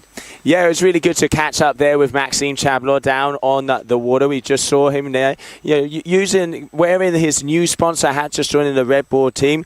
Is that going to give him wings? We're going to find out. But yeah, the name of the game today is Big Air, and it is really cool to be down here. We are at Playa de Valdevaqueros on the southern coast of Spain, here in the beautiful location of Tarifa. We got about 20 to 23 knots, looking like the thermal wind is coming our way. And at the moment, we are currently in round number 3 of competition. And you can see the AP flag there to the right-hand side of your screen. That's the red and white one, which just says we're just currently on hold in the order here at the moment. But that's what we wanted to see now, is exactly where we are. So we are going straight into round 3 with those heats that don't need to be run in round 2. There's not a full ladder here. And it looks to me very much like we'll be going straight into heat 11, which will be Maxime Chablot and Joselito. And I think what's happened there is that because Maxime was only in that last heat. Oh no, we're going to Jamie Overbeek and Finn Flugel. But we are in round 3, and I would stick with this all the way through, Joe. It won't be long until we've got an epic final on our hands. Oh, absolutely. But I mean, with the quality of athletes that we have here on the water, any heat can be a final. This is one of the beauties. It doesn't matter if it's round 1, 2, 3, semi-finals, finals, losers final, you name it. Any heat, anything can go down because there is going to be non-stop action out there on the water. And just looks like I can see on your screen here, Lewis, it looks like you've got some statistics of everything that is going down here with the wind so far. Yeah, this is interesting. I'm getting a real nice overview of what the wind's doing out there, and it seems to have got a nice weather station just around the beach here, and it definitely picked up in some of them heats, and it sort of dropped a bit and then come back. Tricky conditions, to be straight, for the big air of the hydrofoil, but they are the ones that have the best access to lower wind, and we would call this lower wind in big air kiteboarding now, anything from 15 to 20 knots, but they look like they're quite comfortable out there. But it's whether we'll see the big risky kite loops as much with the wind not being on point, but it seems to be coming enough to show that. It definitely does. You know, we've already seen some quite big moves out there. One of the riders I'm going to say I have really liked since the beginning of this competition is Jamie Overbeek. That guy can fly, and I really like the old school floaty board-off rotation. And you can see how he really gets those feet above his head, which is what we used to call heart attacks back in the day. And you can just see how he has complete control. And you said it before, Lewis, he looks comfortable out there. Yeah, he does. And so of the 7 riders here, Joe, he's actually seeded 6th out of that. But I imagine that maybe he didn't go to Brazil last year, so it may well have been that he didn't enter that event, because to me he looks like one of the big contenders here already. So that seeding could be difficult for some of the top riders who may draw him shortly. And there we can see the boys down there. You can see just Charles Brodel, our current world champion, on the left in the middle there, the blue helmet. That is Desjardins. And then Maxime Chablot there with the white hat. 3 of the top riders of the competition so far. Going to be interesting. It looks like the world champions just, you know, getting ready, keeping an eye out. He hasn't been out on the water yet because, you know, he is seated in first position.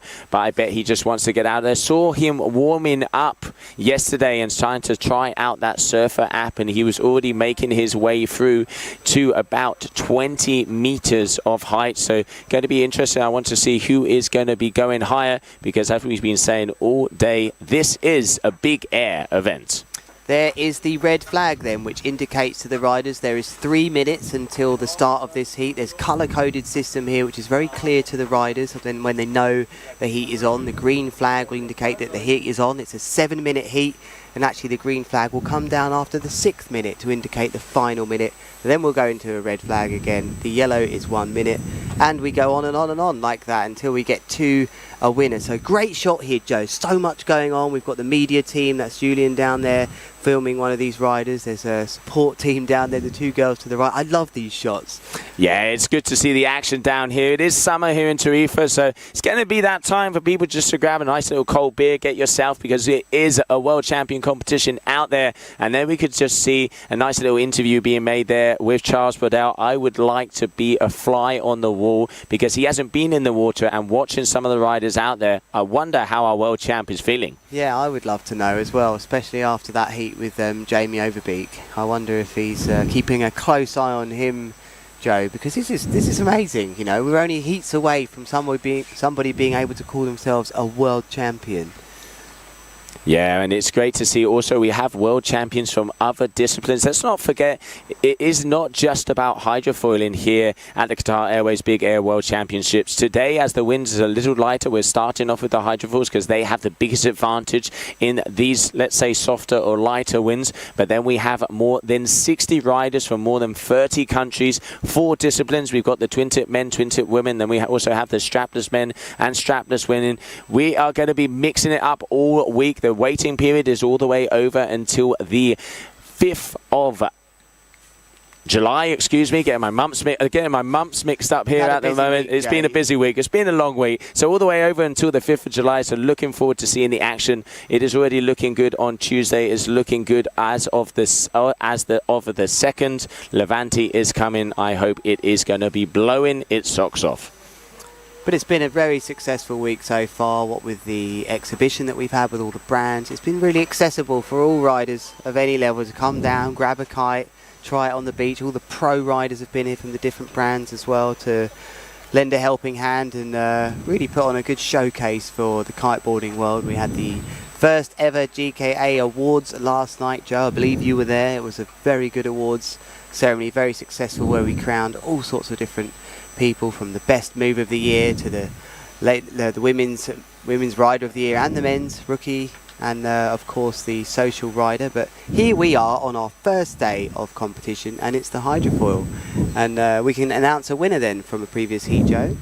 Yeah, previous heat, Maxime Chabler took that one as we're just getting ready to go in to the next heat. So we're going to see some of the riders back on the water as it is action down here, day number 1 of competition in Tarifa. Just look at that beach. I'm going to say, I mean, you know, I can't be too biased here because this is home ground, but I'm proud to see the best of the best in the kiteboarding world down here at our local spot. Oh wow, and that must be the world champion there, going straight in with a doobie loop. Who was that? Jamie. Oh, wow, it was Jamie. Where did that come from? Well, just assumed it was the world champion, but that was unbelievable start. And that must be Finn there that's copped a tough heat here. He's ended up with Jamie. Jamie, that was a doobie loop. That was a doobie loop on a Hydrofoil. Unbelievable. I thought I was a big deal doing that on a twin tip, and now it's just an entry trick on the first move of the heat on a Hydrofoil.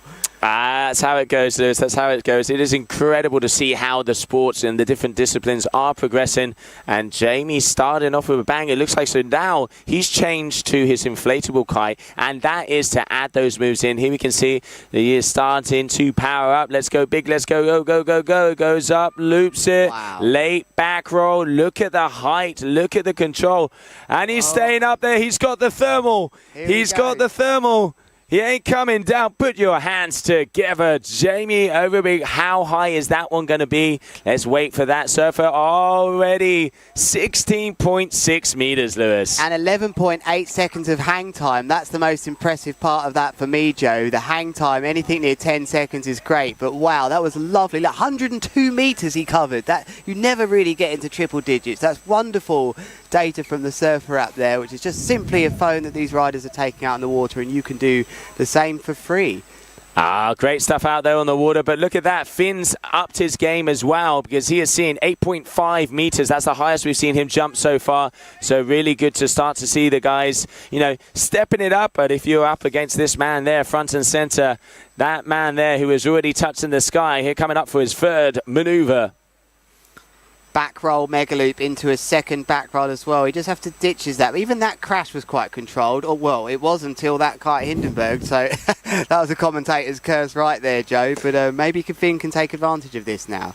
Oh, it was controlled. I mean, he didn't land head first. Any crash that you don't go in head first is controlled in my book, mate. I agree. So 10.7 for that last one, but we have already seen the highest jump of the competition so far, 16.6 if my memory serves me right there, and it's great to have, like you say, the surfer app, all of the details. Just grab a phone, go out on the water. You know, you can be having a little competition even with your mates out there. Who's going to be paying the beers at the end of the day?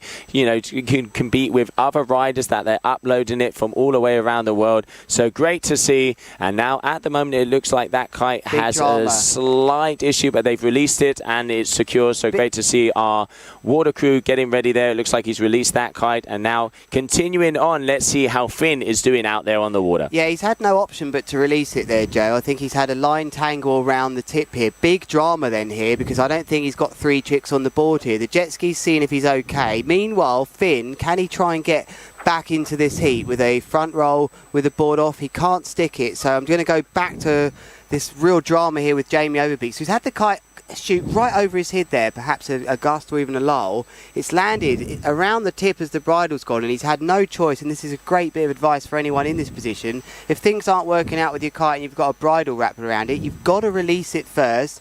Put all the lines away from you, just to release that tension and allow the kite to work itself out. So that's what he's doing here, but this is what must be going through his head probably is that jet ski to get out of the way. He doesn't need that stress, although it's great to see the safety so close. But he's really got a pressured time here. He's got to make a decision, Joe. Does he come back to the beach for another kite, or does he believe he can fix this? Yeah, this is things you don't want to happen in a heat. But, you know, competition's the name of the game, and, you know, you've got to learn to overcome these situations. A very talented rider out there, Jamie, so I'm sure he'll be able to handle it. But, yeah, I mean, like you say, he's got to make a choice. And if it was me, I would ditch it, get back to the shore. He already had two big moves, two big scores up there. Needs a third, like you say. I go grab that other kite and, you know, kind of get free in the scorecards. But, hey, everybody to themselves. Let's see what happens. But now currently on the screen, there we have the youngster. Okay, looks like this one, he's got better control. Doing the front rodeo there for Finn Flugel. Better landing, liking what I'm seeing. Yeah, almost landed toe side there to deal with that. And that's why he's in this strange sort of stance here. But he's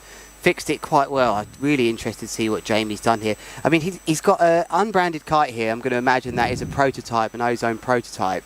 Perhaps he hasn't got another one on the beat. He looks so comfortable with this kite. He might be going through that thing in his mind where he's like, I need this kite. But like you were saying, Joe, he just needs a third move on here really to get that in the bank. And I only think he got maybe two, but we'll take a look. But meanwhile, we go back to the Rookie of the Year awarded last night, Finn Flugel, left foot forwards with the blue helmet, the core rider, the proud core rider, releasing the bar to get the kite up. Kite loop, can he stick it with a late delayed something? What a landing. He's come through that. He has come through that. Liked how he got that, you can see, he got that kite back on top of his head so he can come down and kind of float in. But I think that's a similar situation that Jamie was trying to do, but the kite overflew and went completely back and then just fell out of the sky. So the youngster is stepping up to the plate and he is batting hard. And that looks to me like he's still out there then, Jamie Overby. He's not getting rid, Joe. He's not getting rid. He's convinced he can fix this, but has he got 3 tricks on the board? Because Finn is starting to find his rhythm now. He's starting to look a bit more confident as he's not going to land this, surely. Or he has to get rid of that one. Never a nice landing to see right at the end, landing on the board. But he's still got some trick attempts left. And to remind you, they have 10 trick attempts. Their 3 best tricks will count, and an extra 5 points will be given, out maximum of 5 points for sort of variation. So out of 10 of their 3 best tricks, so it's a total of 35. Anyone that ever gets 35 deserves to be the Millennium Champion. But we won't see scores, I don't think, that high. Maybe not in these wins, but this is really interesting stuff happening here, Joe. He is still with a kite down here, Jamie Overbeat, and we're not sure if he's done 3 tricks or not. Yeah, just waiting for that information to come in. But at the moment, it looks like this kid knows that he has to have business out there on the water, and he's trying to rack up some of his own. Okay, we got a boogie loop. Oh, but ejecting that one, just not quite coming around. I mean, to be able to land a kite loop on those floorboards, you're coming in so fast, you literally have to get the entry in perfect. And as you can see at the moment, it looks like Finn is going for it. He knows he is behind at the moment because we can see Jamie does have 2 big scores out there on the cards. So it looks like he is in the driving seat so far, but still trying to sort this out. I'm confused, I'm going to say. If it would have me, I would have just ditched that kite and now get back to the shore, because time is, you know, time is precious and he is losing a lot of time trying to get it out. But hey, he knows his equipment better than anybody. There must be a reason. Let's see if it does work for him, because if he's not careful, Finn is getting very close. If he lands one of these big moves, Lewis, he could be making his way through. Yeah, this is a risk, I think. You know, he looks to me like he's playing off knowing that he's done 2 very big moves, but you only need someone to do 3 average moves, and you don't really know, because it's very likely if someone's done 3 moves, they'll get a good variation score. As we see a kite loop on the way out from Finn. Oh, what a good effort to try and adapt that landing, but he just couldn't make that, Joe. Yeah, he was trying to get it underneath him. So there, that does look like we are going to be the final moments of this heat. Just looking out the side of our booth here, and look, yes, that is it. So that does look like that is going to be the final moments of this heat. So we're going to be moving on, waiting for information to come our way to see who is going to be the rider making it through to the next round. And there's that wide shot of the beautiful beach here at Val de Vaqueros in front of Danny Garcia Bibo. We can just have the Qatar Airways Big Air World Championships. At the moment, it is day number 1 of competition. We are in round number 3 of the first day, and currently we just saw on the water we had Finn Flugel versus Jamie Overbeek. That was a good heat, a real bit of drama there, Joe, to start things off as we get up the ladder here. And I don't know where he is here, Jamie. Did he get himself sorted? I can see an orange kite to the left, but that was a real moment of drama there. And I think for all kiteboarders around the world to put yourself in those positions sometimes and think about what you do. It's a great bit of lessons there. You can still salvage things if you're out the back or somewhere deep and you've got a line wrapped around your kite. Stay calm, relax. Release the chicken loop just to let that tension off and just see. Sometimes it works itself out. You've got to be comfortable to try that and not panic. So we'll find out whether or not Jamie did get that kite up. But what we do know is that he was gambling on the fact that he got two, and they were big moves, Joe. You know, that was a doobie loop entrance here to start with. And I think that might be the boat either chasing someone out the zone or going after him now. Yeah, no, incredible moves to see out there. And like you said, some of the biggest we've seen in the Hydrofoil so far. But yeah, we're going to continue on as it looks like I can just see the race director making his way over here to the booth. And let's see what is going to be happening next.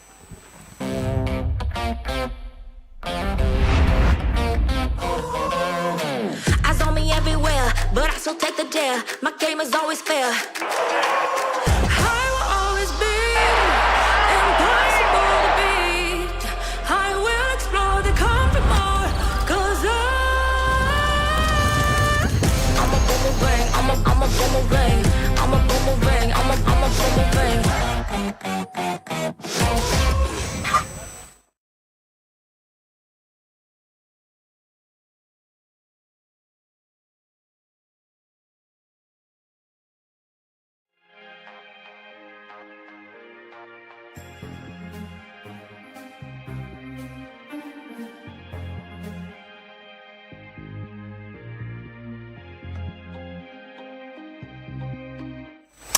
And welcome back then to the Qatar Airways Big Air World Championships. Thanks for joining us wherever you are joining from around the world. I'm Lewis Crathen and I am commentating a very exciting discipline for the first time actually. It's the Hydrofoil Big Air. We've got a lovely poniente wind coming from the right as we look south on your screens there from the Garden of Europe, Tarifa, overlooking Morocco. That's Morocco in the background and Africa, and you've just joined us as we've worked our way up the ladder here now in round 3, and we're seeing some pretty epic moves. We've seen a doobie loop already, and we're seeing kite loops all over the place. Are we going to see a landing here from this rider? No, we're not, but these riders now, it's the last chance saloon for them. And so that's Joselito on your screen from Dominican Republic, and he's fighting to stay in this competition. Look how good these riders are though. Very capable freestyle riders as well, just switching their attentions to the big airfoil, and why not? There's only 7 that have entered this one.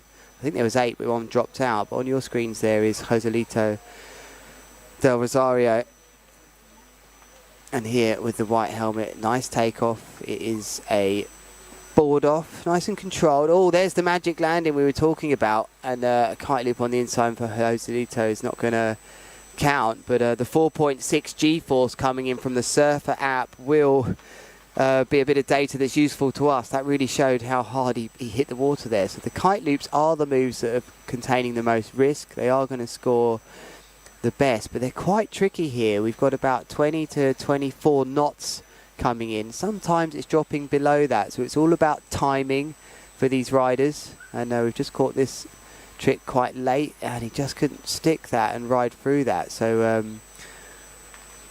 unfortunately for Joselito, he's not going to get a great score. 10 trick attempts these riders have got in 7 minutes, and their 3 best tricks will count. But there's a lovely example of a nice clean mega loop, and that must be Maxime then on the water as well, the Red Bull rider, and his data may be coming up shortly if he's got the Surfer app with him, so perhaps not, but he's turning around, very in control, and so is this rider too. Yeah, so it's Maxime Chablos here against Joselito, and this is to stay in the competition, I believe. So one of these riders has really got to step it up here. They've had a chance already, and this is another coming in. Left foot forwards then. Joselito, how's the takeoff? Left foot forward seems to be quite popular here. Nice and controlled. Can he get the board on his feet? Yeah, lovely. Oh, gets done. Gets done at the end. That's a devastator. And double done. What a deal that was. Looked like he had that absolutely in the bag, and maybe it's like that with these foils when you land. He looked like he landed it perfectly. He'll be fuming that he didn't pull out of that one. So unfortunately for him, it was a 3G force, bit of an impact. So double front roll then from Maxime. Backbreaker of a landing. So yes, we've had a little wobble in this heat from both of these, and maybe that pressure is getting to them. Can they stay in the event? And a boomer of a Kite. Wow, we're seeing some real action here. That definitely looked like a more than a 1.9 G-force from Joselito. Maybe that was an 11.9, but I'm glad if you have just joined us here, you've witnessed some great big caners as we start to get to the business end here of the Qatar Airways Big Air World Championships in the hydrofoil department, and that guy just sent it on the wing as well. So that's really woken me up here in this heat. What a great bit of action. I wonder what's going through these riders' minds as the beach is pretty packed down there. I bet they enjoyed that. I mean, no one really loves to see a big crash. Well, some people do, but those were certainly entertaining, and really working hard the G-force metrics of our surfer app, which is in the bottom left-hand corner for you to see if you wish. Moving fast then in front of us. Looks like Joselito is going to be next to Trick. Will he go for another kite loop? I wonder in this heat. Yes, he does. It's the kite loop board off. Can he take it? No, he can't, as he ends up upside down and all over the place. That looked like a big landing. I mean, that's hard enough to take on a twin tip. Let's be straight here. 3.9 G-force on a foil. Wow, that's takes some courage to be performing those moves, I believe. Right foot forwards then. It's Maxime trying to focus, really wanting to get. We see one of the riders running down in front of us here. I wonder if that's to help with a pit stop, perhaps for unhooking, or it looked like he was unhooking. Was Maxime? Come on, are we really unhooking now with this? Because I do believe some of these riders can do unhooked moves. They're not going to score greatly here though, because we're in the big air. As it looks like Sam Light out the back there with the orange wing. As turning around, just don't see the body language here that he's going to do something, because he's just going to turn around on the inside Maxime. But here's Joselito going for just a back roll with a bar spin, and he just can't get the landings together as much as some of these other riders at the moment. But he's very comfortable in the air, Joselito from the Dominican Republic. And here goes Maxime Chablis. Handle pass, first handle pass here of these championships. Oh, what a landing! Can he just control that? Yeah, he comes out of that on the wing. And that, for me, was one of the big highlights so far here. That was wonderful landing. I mean, he can do a handle pass all day long. But to control it like that. Boogie loop then. And he just comes out, unfortunately. Gets drilled. But that's definitely going to be one of our highlights then. Maxime Chablos sending it right foot forwards. And I think he passes the bar from left to right. So it would have been a standard handle pass in my books, or a dangle pass, if you will. He was up for an award last night, was Maxime Chablos. He was up for the move of the year with his Mobe 7. Love that move. Really is one of my favourites. Very fluid. And unfortunately he didn't win that, but he's here today looking to be, you know, you get to be Big Air World Champion in the hydrofoil department. All in a couple of hours work if you really nail it. 7 entrants we had here.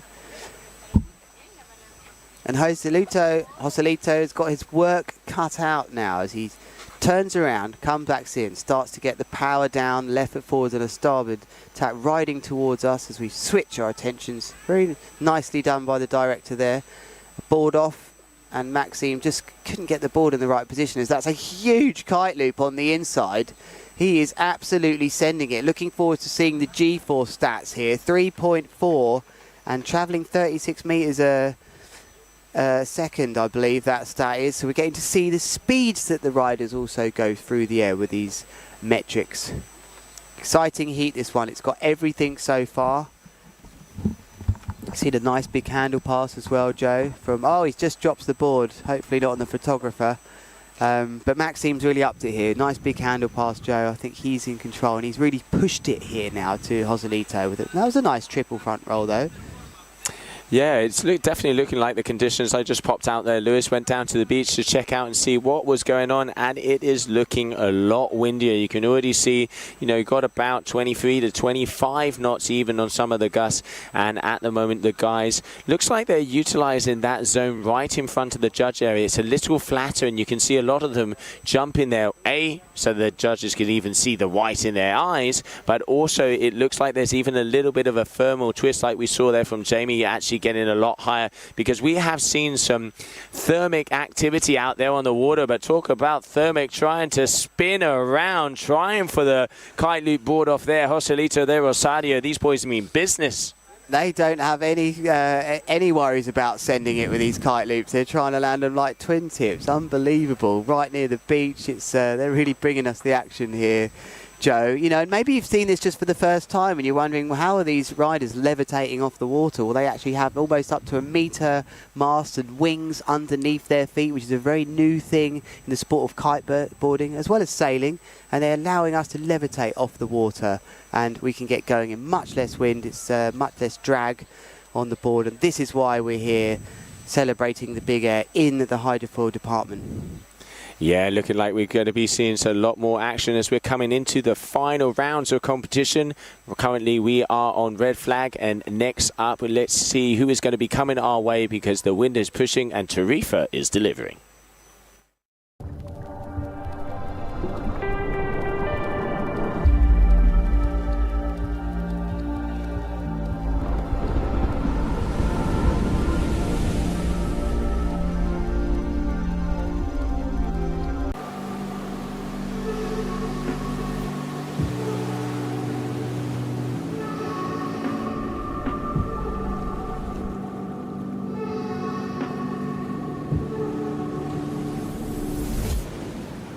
Okay, Max, we meet again. That was fast.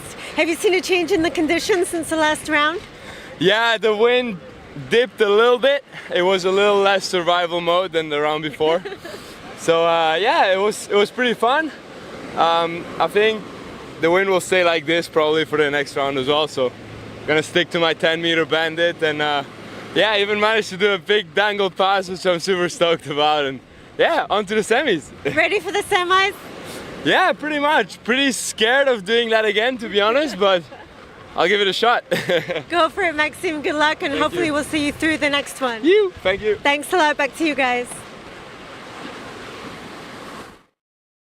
Through, and the first guy in the semi-final, so looking forward to see who is there at the moment. It looks like joining him is going to be Alex Soto, Jamie Overbeek, and also now we have one hell of a heat coming our way, Lewis. The top two seeding coming into this competition is going to be Maxime Desjardins, and he is going up against his brother from another mother, the current world champion Charles Brodel. So two French riders here, probably good friends, but enemies in this heat for sure, looking to try and progress to the final. But let's see. Here we go. Left foot forwards coming in. There is the green flag. I can hear the siren. Maybe didn't get the lift that he was after there with that jump, Joe. So it wasn't the perfect start. No, it wasn't the perfect start, but you know, a nice little crowd pleaser, just taking a little bird's eye view around the competition area, just looking above, saying hi, hey, this is me. Just mention I am the world champion, and coming in here soaring through the skies of Tarifa. But he is up against the youngster, his protege. These guys train together, and one of the things that Charles said to me in Brazil about Desjardins is, watch out, because the little grasshopper is pushing very, very hard. Yeah, not the best start to the heat then. Just these jumps, they're taking up trick attempts, Joe. You will be counted for that. They only have 10 trick attempts. Their 3 best tricks will count. So that's, you know, as much as a nice little warm-up, they don't really want to be using 1, 2 or 3 tricks that don't really mean anything, low scorers. They want to keep those trick attempts for their best moves and give themselves as much chance. So a bit of a tentative start from the 2 top seeds. Oh, going off. Can he get it clean? There is the magical landing. So that is why that guy is the world champ. Look at that. Kite loop back roll and lands it as clean as a whistle. Yeah, that was nice. That was really good understanding of the move. It looked perfect, the takeoff to me, Joe. That's as nice as I think we've seen that move done so far. Yeah, no, Charles Brodel really coming out with a good 9.2 meters, 41 kilometers per hour. He traveled 30 meters, 5.2 seconds in the air, and came down with a lot of force, with a 4G force. All of the stats there by the Surfer app. Nice to have them here on board and to be able to know the ins and the outs of what is happening down there on the water. And Charles going for a big mega loop with a bar spin.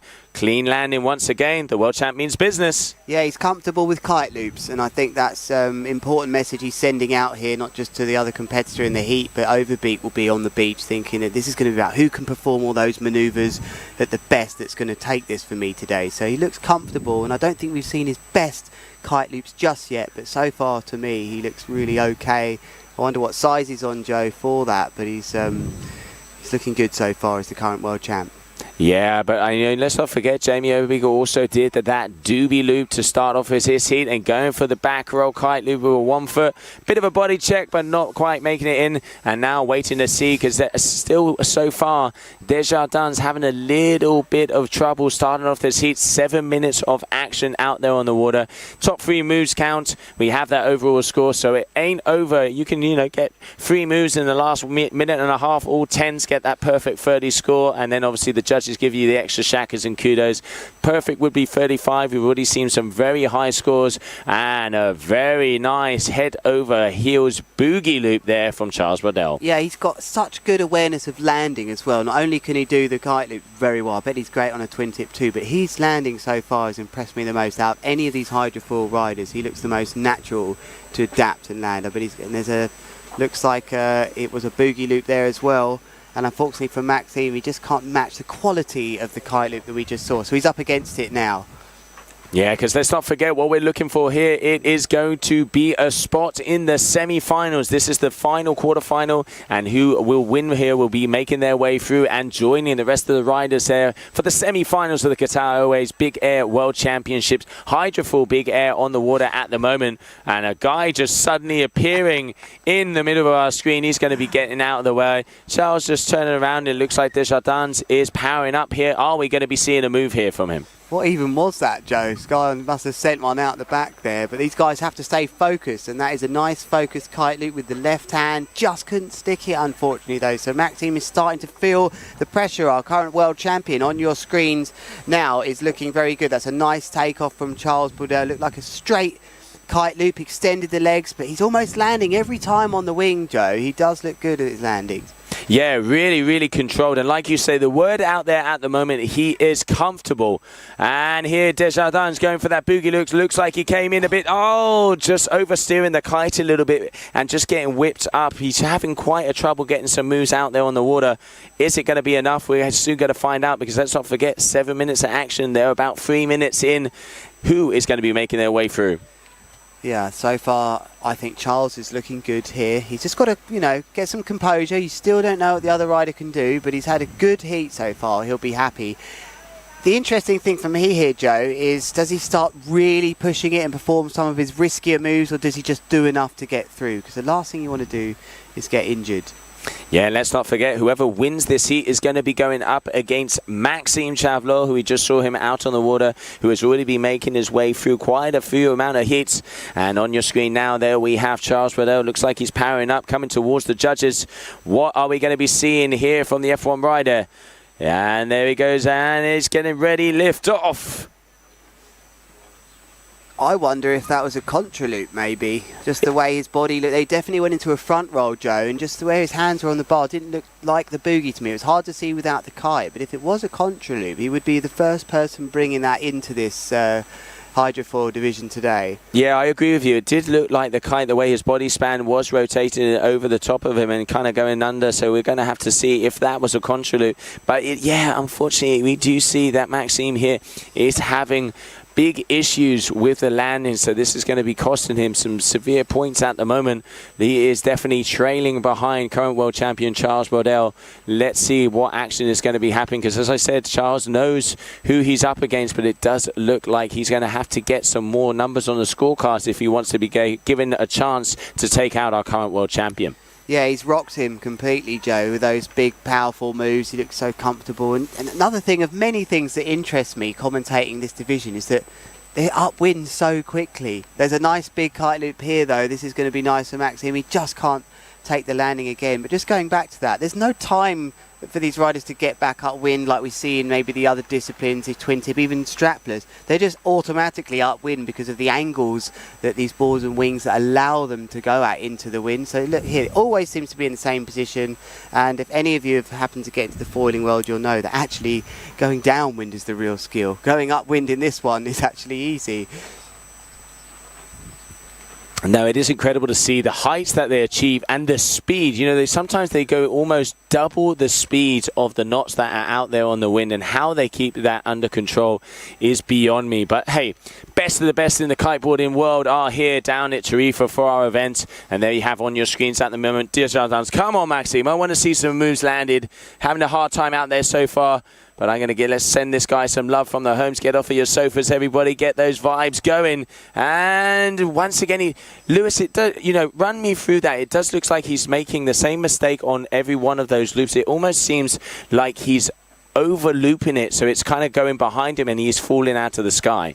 I think the big issue for me is he hasn't got the height in the first place, and it's hard, you know. They're not used to doing these moves. I mean, they like a bit more wind sometimes. But look at the difference in height and now the time that the current world champion has on the way down. All right, he got a bit unlucky with that landing, but he still rode out of it. But height is your friend with any of these big air moves. So the more height you have, the more time you've got. But it looks like he stuck a nice clean move there for Charles. But no, he's had to use the kite to loop it round. It would have seriously deduct points off that score. But that is the end of the heat, Joe. Very interesting heat, that one, but it looks to me like the current world champ is safe and sound.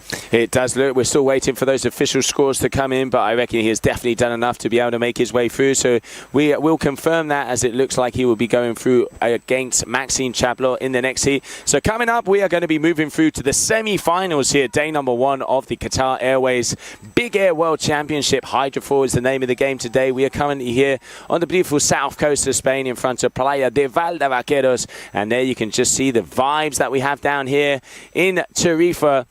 Currently we are enjoying a beautiful 25 degrees sunshine. It is summer down here, and just look at those vibes.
And welcome back, everybody. So it is semi-final time at the moment. We're going to be having semi-finals 1 and 2 coming your way. Currently, it is going to be Jamie Overbeek is going to be going up against Alex Soto. That's going to be a big heat, Lewis. Massively, yeah, and I think that Jamie will be the favourite here with what we've seen so far. But, you know, he doesn't want to have one of those situations with the kite again that he had just prior. If you've missed that heat, you've just joined us, big welcome to you. But we saw real drama in his last heat where his kite was down, the bridle was wrapped. I think he only got 2 moves in, but he did get 2 very big moves in. But I wonder if he's made some changes to his equipment now. Yeah, no, hopefully let's see what is going to be happening in between these two guys. The wind is starting to pick up. We can see at there currently on your screen. We are going to be having some very good action coming our way, but let's go down to the beach with Charles Bradell. You know, some amazing riding out there, Charles. How is the conditions? You're riding your 7. How's the wind? The wind is good. Now we have 25 knots. It's enough to do some kite loops, so yeah, it's okay. And I've used my 7 meters kite, and I was good on it, so it's good. How do you feel coming into this event this year, defending your World Championship title from last year? yeah, I really want to win this event because I work a lot for this, and yeah, now just let's see what's happened, and I cross my finger. Are you coming up against your teammate Maxime for the next round? No, it's on the last round. I'm with Maxime Desjardins. I think I win against him. Maybe now on the next hit I'm against Maxime Chablos. So yeah, yeah. Okay, well, we wish you lots of luck for the semifinals. Yeah, thank you. Thank you so much, and back to John Lewis. Thanks, guys. I just do you one for Instagram as well. Sorry, yeah. Water when it's coming in, and these riders are enjoying these conditions now. It's setting a nice platform for them to showcase the different parts of this hydrofoil division. Not only the kite loops, we saw a lot of board offs at the start and straight jumps, but we've even seen some unhooked as well. We've seen a handle pass from Maxime Chablos. Yeah, talk about mixing it up out there. Oh, and I know who that is. I recognize that style a mile away. Check that double, even I think maybe even triple rotation, board off, getting the feet in the air. 14.1 meters. Watch out, this boy means business. Yeah, 43 meters he went through the air there, over 7 seconds. And can he match it here though? Not as impressive for me, for Alex, but it's still a good start for him too. But that move at the start was just unbelievable from Overbeek there. He was 4.0 on the G-force, but he very carefully landed that and made sure he rode away with a big opening score. Yeah, and then we also have here from Alex a 10.2 and also very nice 67 meters, nice lofty jump. Because, you know, before we saw Alex having a little bit of trouble just making his way past in that last round, but it looks like he stepped up the game. But I mean, hey, if you're out there against Jamie, you are going to have to step up like there's no tomorrow, because the boy is comfortable, the boy is flying, and there is style in the Tarifanian waters. Okay, can he stick this board off then? Crucial point in this heat for him. Oh, lovely. Really well landed. He's coming into his own now. He didn't ride like this at the start, Joe, but he's definitely earned his position here in the top 4 in the world. He's in the semi-final. He's going to get the worst case of 4th here, although that is a real example of what he's up against. That was a big, I think, double back roll with the board off. So calm on the way down was Jamie there, so he's really up against it. He switched to the foil kite, interestingly, Joe. That might be his 13-meter. Yeah, he was just dancing out there on the water. And like you say, he just comes down so nice and so soft, demonstrating complete spatial awareness and control. Judges are definitely going to be liking what they see. But hey, Alex Soto already has a couple of good scores up on the board. We have a battle on our hands. Yeah, I think he needs the heat of his life here to try and compete with Jamie, but he started off very well. Oh, he just went for it. He's annoyed with himself. He visually punches the air. That's an annoying feeling when you don't even get a chance to try the board off. It's gone straight away. We've all been there, or maybe you haven't been there yet, but it is one of those feelings where you just think, oh, I just didn't even get a chance there to try it. But there is the foil kite, the ozone foil kite that he has switched back to, Jamie, after that issue with his tube kite in the last heat. And I wonder if he's just thinking, I need to make sure I get through this heat, and he's going for the loftier moves, because I don't think he'll do kite loops on that. Yeah, I think also maybe he has a strategy depending on the rider, because Alex Soto, unless he has kite loops in his back, in his arsenal, we didn't see those in the heats before, so maybe he's thinking, okay, I'm going to go out. It is going to be a board-off standoff, a Mexican standoff out there on the water. We have the Netherlands versus the Dominican. Who is going to be coming out on top? We are going to be seeing some very nice moves. I'm liking the style. One of the things I like about Alex is that when he is coming down, like that move he landed before, he tweaks it. So here we have, he's changing it. Oh, missing it again. Trying to add some of the tic-tac variations into the board off. Half moves there with the four, so that's going to be yet another crash for him. But still, at the moment, trailing just behind Jamie. It is anybody's game out there on the water. Yeah, still enough time for Alex. There's no need to panic right now, but this next move from Jamie could start to turn the screw. That's a lovely takeoff, though, outside, right foot forwards. It's going to be a good landing this. Yeah, very good move. That was wonderful. Big front roll with a bit of a board off, bit of variation for the judges, Joe. You know, he's really putting a fight up here. Oh, yes, and here we go. 1, 2, 3 rotations, makes it all around. Can he gets it? 2.5 rotation. I like how you see it looks like almost every single time he stops the 2.5 rotations, stops it, and almost lands going the other way. Maybe, you know, it looks like that technique is working for him. Interesting to see how the different guys are going. But Alex Soto also with that front roll variation. I'm liking the action we got down here in day number 1. It's been wonderful. A great insight to what these riders are doing. I don't think that was the plan with that move from Alex there. He just couldn't get the board away from him, but we are seeing all sorts of different tactics with landings. And there we can see Jim Gunn, our media manager, and Adrian Kerr down there, Mr. Podcast himself, you know, just checking out everything that's going down here at the Hydrofoil discipline. And Jamie, look at the height. All right, I'm going to call it. I reckon here that is going to be the highest jump of the day. 16.6, if my memory serves me well, is going to be the number to beat. Okay, no, I'm a couple meters off. Not bad. Missed by that much, Lewis. That's not too bad. And it's lovely that we can play this game with the Surfer app, which the riders have out of choice as well. They don't need to take it out there. They choose to. And we love all these metrics. I especially love the G-force when the big crash is coming in. Anything over 4 or 5 tells you that someone's really slammed down. But Jamie there, I think that was a rodeo, just showing the judges a bit of variation, and he's starting to look comfortable in here, but I don't think he'll be kite looping. I wonder actually if he damaged that kite in the previous heat, but either way he's starting to move ahead here. I think his 3 best tricks are looking slightly better than Alex's, but we don't have that on our screens. No kite loop then, so but look at that height, Joe. Look at this. This is going to be good hang time in and around the sort of 7 seconds plus area. Very controlled, and he's getting lots of lift here. 8.4 seconds, demonstrating to the judges lots of control and hang time. They like to see that. They don't want to see riders rushing things. Absolutely, no, you can see he's definitely in the zone. All the pistons are firing. He has gasoline in his veins, and he is going rocket fuel to the sky. The last 4 jumps from him have been over 12 meter. Jamie definitely does look like he's dialing in the Terrifino waters, but Alex Soto is not going to make it easy for him. Going for the kite loop board off, but just unfortunately not getting the height. It does, one of the things we are seeing with the hydrofoiling, it does seem that if you get the height, you have the time to be able to sort everything out to come down nice and clean. Yeah, I think that's what they're really after, is a nice takeoff, and the best ones really always get that good takeoff because they're not in contact directly with their boards in the water. It would be harder with a twin tip for the takeoffs, but you can see here another great takeoff, double back roll, very nicely extended.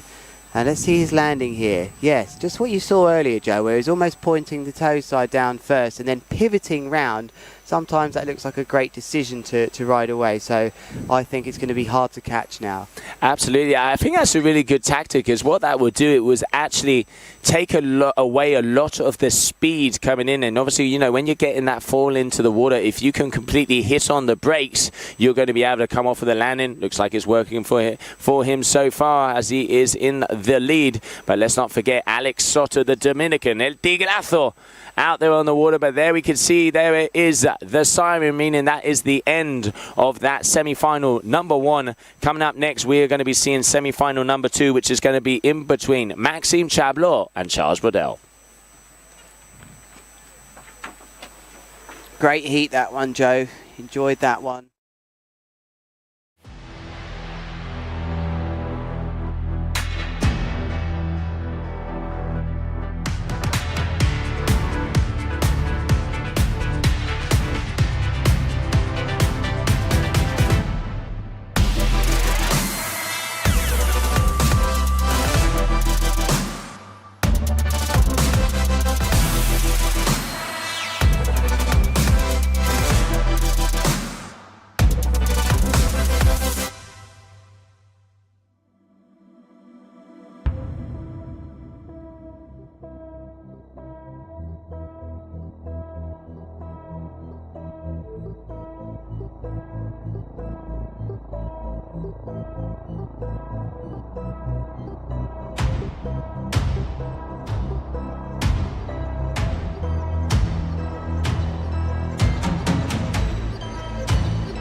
Welcome back, everybody, to the beautiful town of Tarifa for the Qatar Airways Big Air World Championship. I'm Joe Siastra, and joining me here we have Lewis Crathen, and it is semi-final time. Coming up next, we have semi-final number 2, Lewis, and out there on the water is going to be Maxime Chablot and Charles Brodel.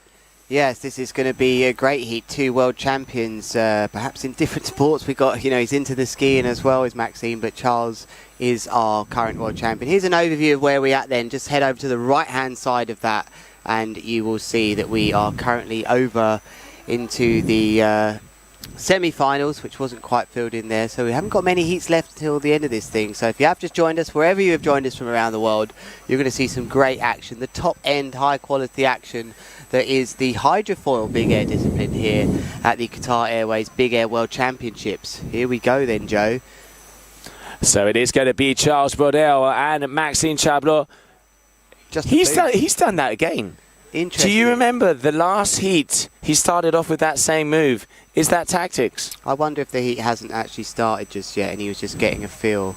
That's it hasn't just started. You're yet, right, so, there you go. So maybe we're a bit harsh on him for doing a couple of boosts in the last one here. But there you go. So the heat has started now, indicated by the green flag to the riders. They get 7 minutes to go at it now. Who's going to make it into the final? Yeah, let's not forget they get top 10 attempts. The top 3 will make it onto the scorecards, getting the shackers, the kudos from the judges. And then we have that overall score. We can see both of the riders have started off strong. In the white helmet, that is Maxime Chablot, and in the black helmet in Charles Brodel. Charles just going down on that first move.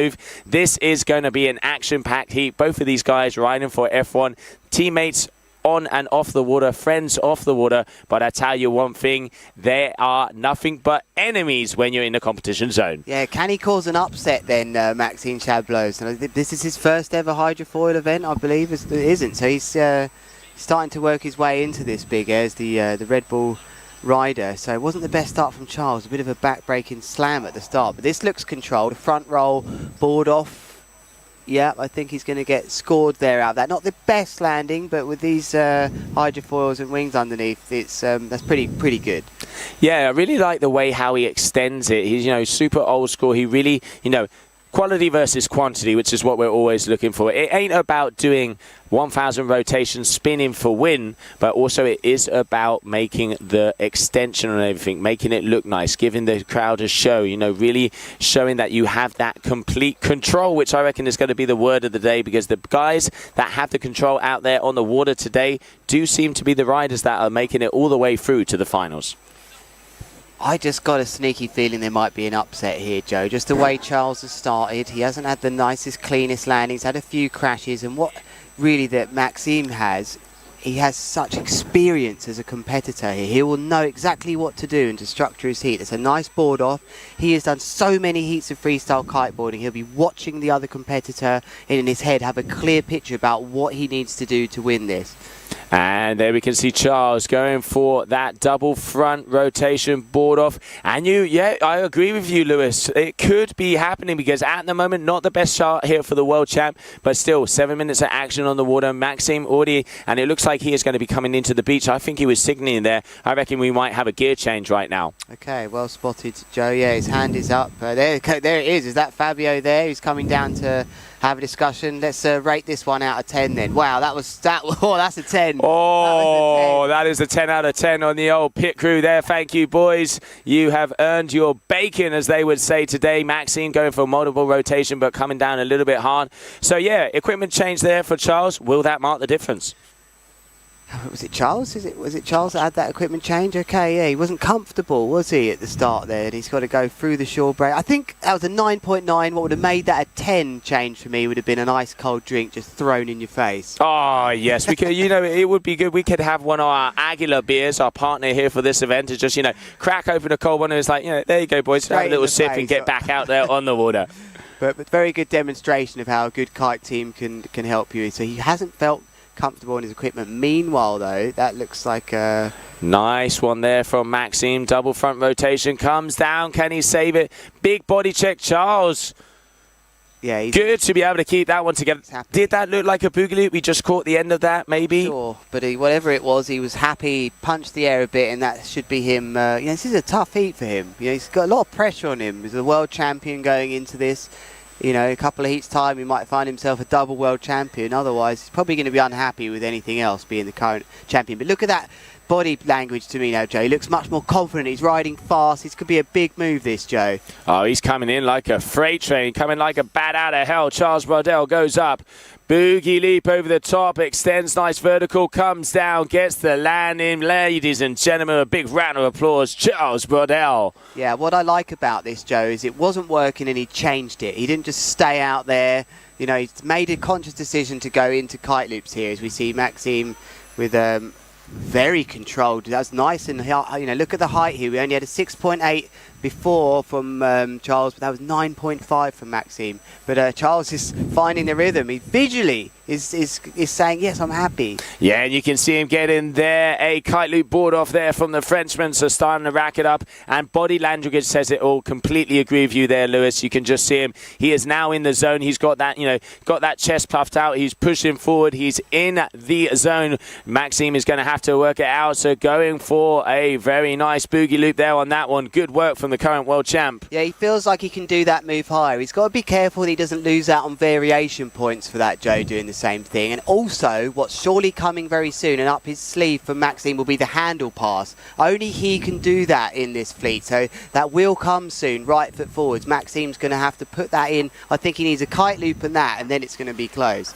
Yeah, that is a very good point, because it is all about variety as well. He would definitely get a big variety score if he lands that handle pass in there. And Charles going for a very nice board off kite loop there from the straps.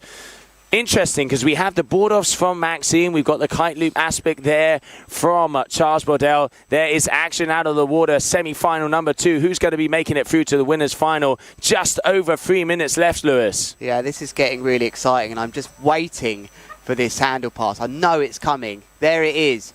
Nice handle pass. So it's a right foot forwards handle pass, passing the bar right to left, which is a difficult one to do. And there's another mega loop. He's really steaming into the mega loops now, is Charles. So I wonder, what are they going to score that from Maxime? I haven't seen in the previous heats, but if you're the only one doing it and it's a good height, it's got to be scored pretty well. You're definitely going to get some numbers up there, but it didn't look like the cleanest landing. And knowing the perfectionist that Maxime is, and knowing how important he understands that score could be for his overall total, he is probably going to be trying to do that again and land it perfectly. But at the moment, Charles Brodel going for the bag loop, kite loop, mega loop with a late back roll as well, grabbing it in there, starting to rack up the points.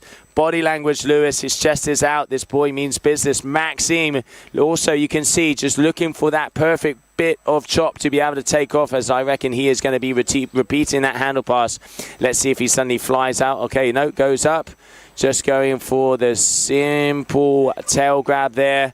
And yeah, what a turnaround. It's a big turnaround. Sorry to interrupt you, Joe. I think this has really swung around this heat with some great riding from the world champion that's looking like he's, you know, landed some nice moves lately. He's definitely got a confidence. Even that last landing, there was a moment of elation from him. And so look, he's even got time for the crowd now, Joe. That's what we want to see. We want to see him getting the crowd on their feet down here in Tarifa. And when you see riders doing that, you can see the smirk. You can see the smile. He knows he has a very good chance at this, and he did that also right in front of Maxime. So a good old psych out. That always does go down well. But watch out. Here we have Maxime Chablot starting to unhook. He goes up. Passes the bar, gets it round. Can he come down nice and clean? Yes, he can. So that is the handle pass. Is that going to be enough, Lewis? Is that going to be enough? I think it's going to be 7 meters maximum, this, and I think he could have done it. Didn't quite get the super high. It's a very hard trick to do at big height. It hasn't come in yet, his statistics for that. Maybe they won't for some reason, but it was... I just don't think that was quite as high as maybe he needed, and the kite loops are really impressing me now from Charles. So... yeah, this one, I wouldn't like to call this one, but I've just got that feeling that Charles has showed the risk factor, and it sounds like that was the red flag, Joe. What a great semi-final. Oh, amazing to see, and really cool to see, because we have practically had all of the different moves possible on a hydrofoil out there. We've seen spins, we've seen the board offs, we've seen the one-foots, we've seen lofty jumps, we've seen handle passes, we've seen power. It is really interesting to see, you know, sometimes some of the guys go out on the ram kites and get that little bit more hang time. Then we can see them changing it up and going for the tube kites to get a lot of those kite loops like we just saw there from Charles Brodel. But yeah, it is going to be a close one. As you said, Lewis, I would not want to be a judge, as we are now going to be continuing on. We're going to have our one heat break, as there's going to be more action coming your way here at the Qatar Airways Big Air World Championship. Since 1997, we have imagined the exceptional. From our very first flight, to flying passengers to hundreds of destinations around the globe. We launched our first premium terminal dedicated to first and business class passengers and opened the world's best airport, Hamad International Airport. In 2017, we broke the record for the longest commercial flight with 9,032 miles flown and delivered unforgettable experiences to our passengers on board and on the ground. Reuniting millions of families during the pandemic. You're the reason we go above and beyond. And you've helped us become the world's best airline, a record 6 times. All this in just 25 years. Imagine what the next 25 will bring. Qatar Airways, 25 years of excellence. And welcome back to the Qatar Airways Big Air World Championships here in Tarifa. I'm Lewis Crathen and Joe Siesta is sitting next to me. We've just witnessed some amazing action in the hydrofoil discipline. Both semi-finals are done and dusted. We'll wait to give you that awards for that last heat, but it was really good stuff, Joe. Yeah, it is very good stuff out there, and we are going to go straight down to the beach because making his way through to the final, coming from France, Charles Brodel.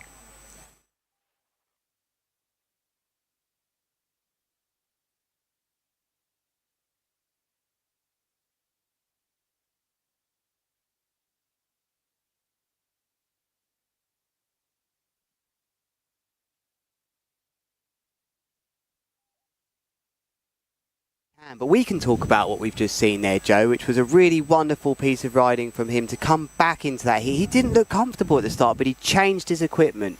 Yeah, he did. He did have a swap there. He came in and looks like he went to that tube kite. And then one of the things that I think incredible, and in the end, that is what makes a champion. He started off, crashed pretty much everything, came out to the beach, had 1 second, got back out, and as you called it, Lewis, body language. You could just see he was there, chest was forward. You can see he was leaning into everything, giving it his all. Came away with a win. Really good riding there from Charles. Yeah, it was. And just on your screens there, so you can see what's happening. We're having a heat break here, so that the rider that's just gone through, Charles, rightfully gets a break before the finals go into play. We'll have the second final, which will be to decide third and fourth place, and then we will then have the ultimate mega final. As you can see, the AP flag, it's called, the red and white one is on there, which tells the riders we're not currently in sequence here. So that's what this little break is about, and that's while we're getting a bit of time to just fill you in if you have just arrived, or maybe you've been with us since the start of the journey today. It's been a wonderful journey into hydrofoil big air, and I've thoroughly enjoyed watching these riders absolutely sending it. You know, I think we had a 15-meter jump there, and it's only 20 to 24 knots, Joe. Yeah, no, it is really nice to see, and especially what these guys can do in these lighter conditions. Like you said, you know, some of the biggest jumps out there today. I'm hoping to see about a 20-meter come in. Let's not forget we just saw Charles Brodel making his way through, so he is going to be making his way through to the grand finale, and we are now going to see what is going to be happening out there on the water. But we have a beautiful sunny day down here, and we're now going to go down to the beach for yet another beach interview. About to head into the final here. How do you feel? Really, really good. I didn't really expect that to happen, but yeah, I'm just going for it in the final. You might have a chance of knocking our current world champion and taking that place. Does you feel a lot of pressure? Yeah, definitely. Also, the kite choice is really hard for me if I have to put my 9 or my 13. But yeah, I will see in the next heat and I will make a choice. How do you feel about the conditions we have here in Tarifa for this event today? It was a little better before because it got a little gustier, but it is okay for hydrofoiling. It's perfect.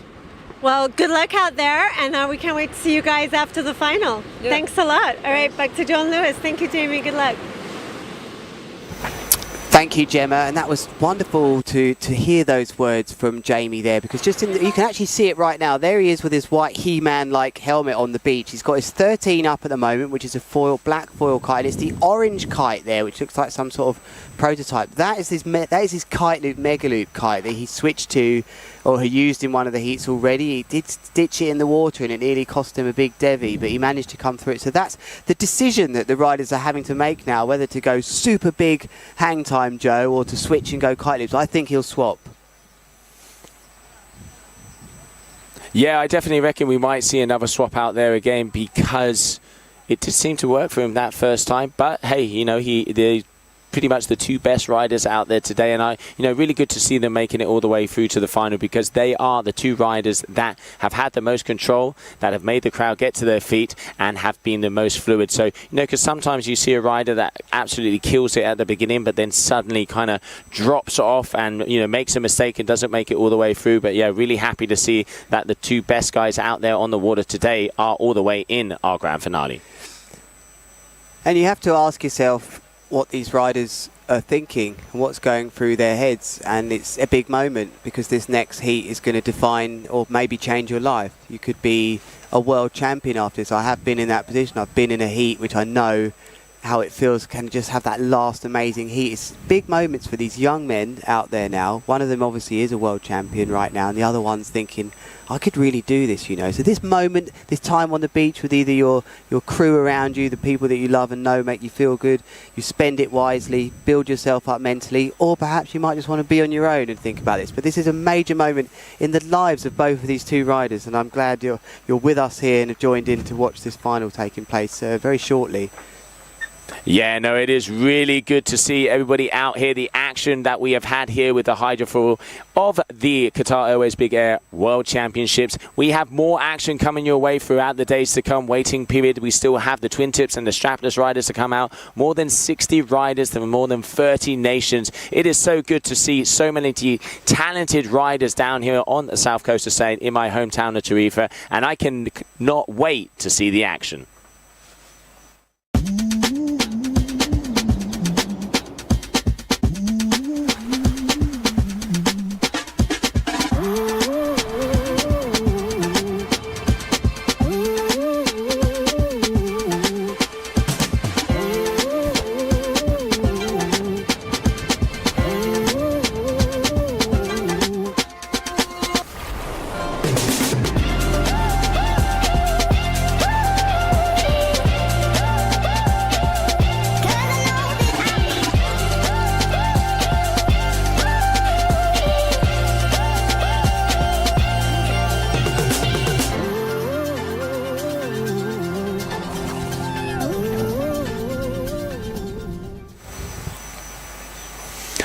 Great to see the Farai Kite Beach Resort over there in Qatar. I can't wait to go and discover Qatar, because let's not forget that the first stop of the GKA Kite World Tour of the 2023 season is going to be starting over there. That place has a very nice landlocked lagoon. It is perfect for all levels. You can have it for the beginners, you can have it for the expert. It's about chest deep all the way, nice and warm. They got the nice chilled, the nice chill areas right there in front. You got the paddle court, you got the gym, we have everything. That place is pretty much the oasis of kiteboarding, and we cannot wait to go over there with our headline partner Qatar Airways to enjoy some more action on the water.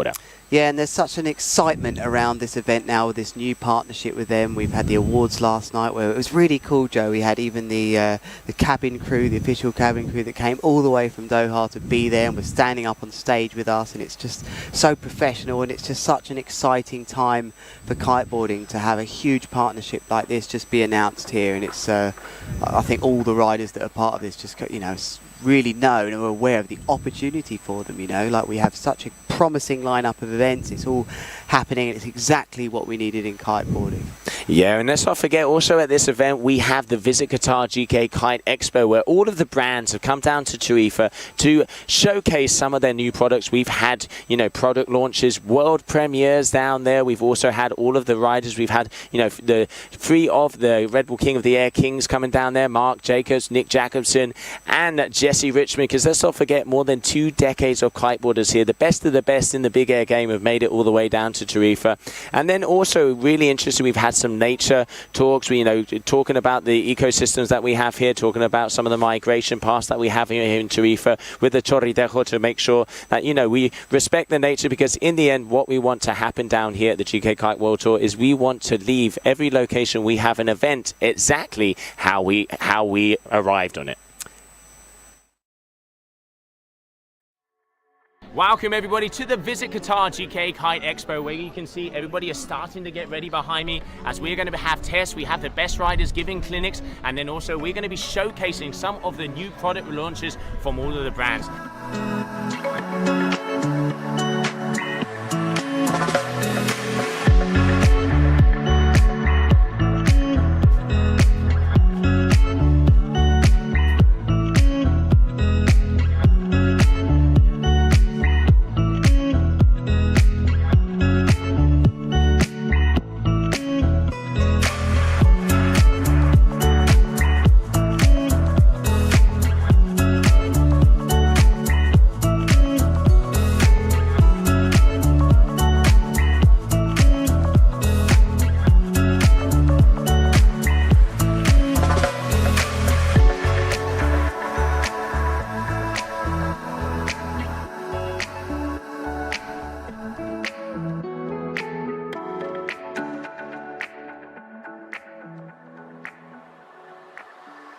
People are going to be testing all the gear, getting all the information about the new products, and see what it's all about. It's a kiteboarding sort of simulator with VR goggles, and you can experience Carlos, the dual team rider, jumping off a huge cliff.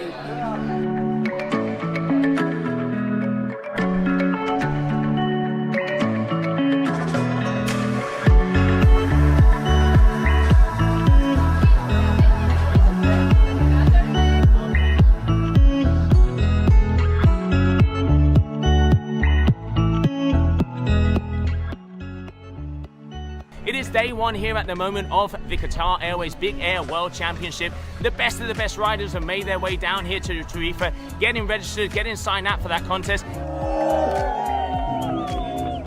Gotta go to Qatar, man. Business class. Wine, great food, coffee. Everybody get goggles? This year we got some Porsche goggles. Boom. Boom. Been training super hard for the last few weeks because this title is really important for me, so I'm feeling pretty prepared for this event, and I'm going to give it everything because we're at my home spot, so I have to put on a show. And I think it's going to be the biggest, craziest event in kiteboarding that we've ever seen. We've never had this level of riding with this amount of riders all in one place with conditions that are going to be out of this world. So I'm terrified, I'm excited, I'm stoked, I'm amped, I'm all of it. The level of big air is just going absolutely through the roof right now, and with the right winds and the right conditions during this holding period, I think it's going to be quite a show. We are waiting for that strong Levante to come in, but meanwhile we're going to enjoy the Kite Expo, get out the water and come down and join us.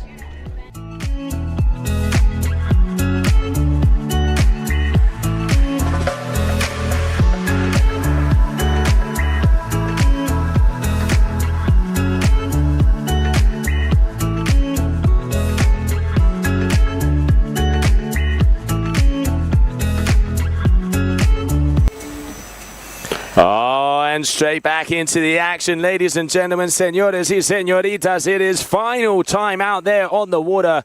So we starting off with a big bang. Who are we going to be seeing? Who is going to be making their way through? As I can already see, we have that green flag in the sky. France v Netherlands then, Joe.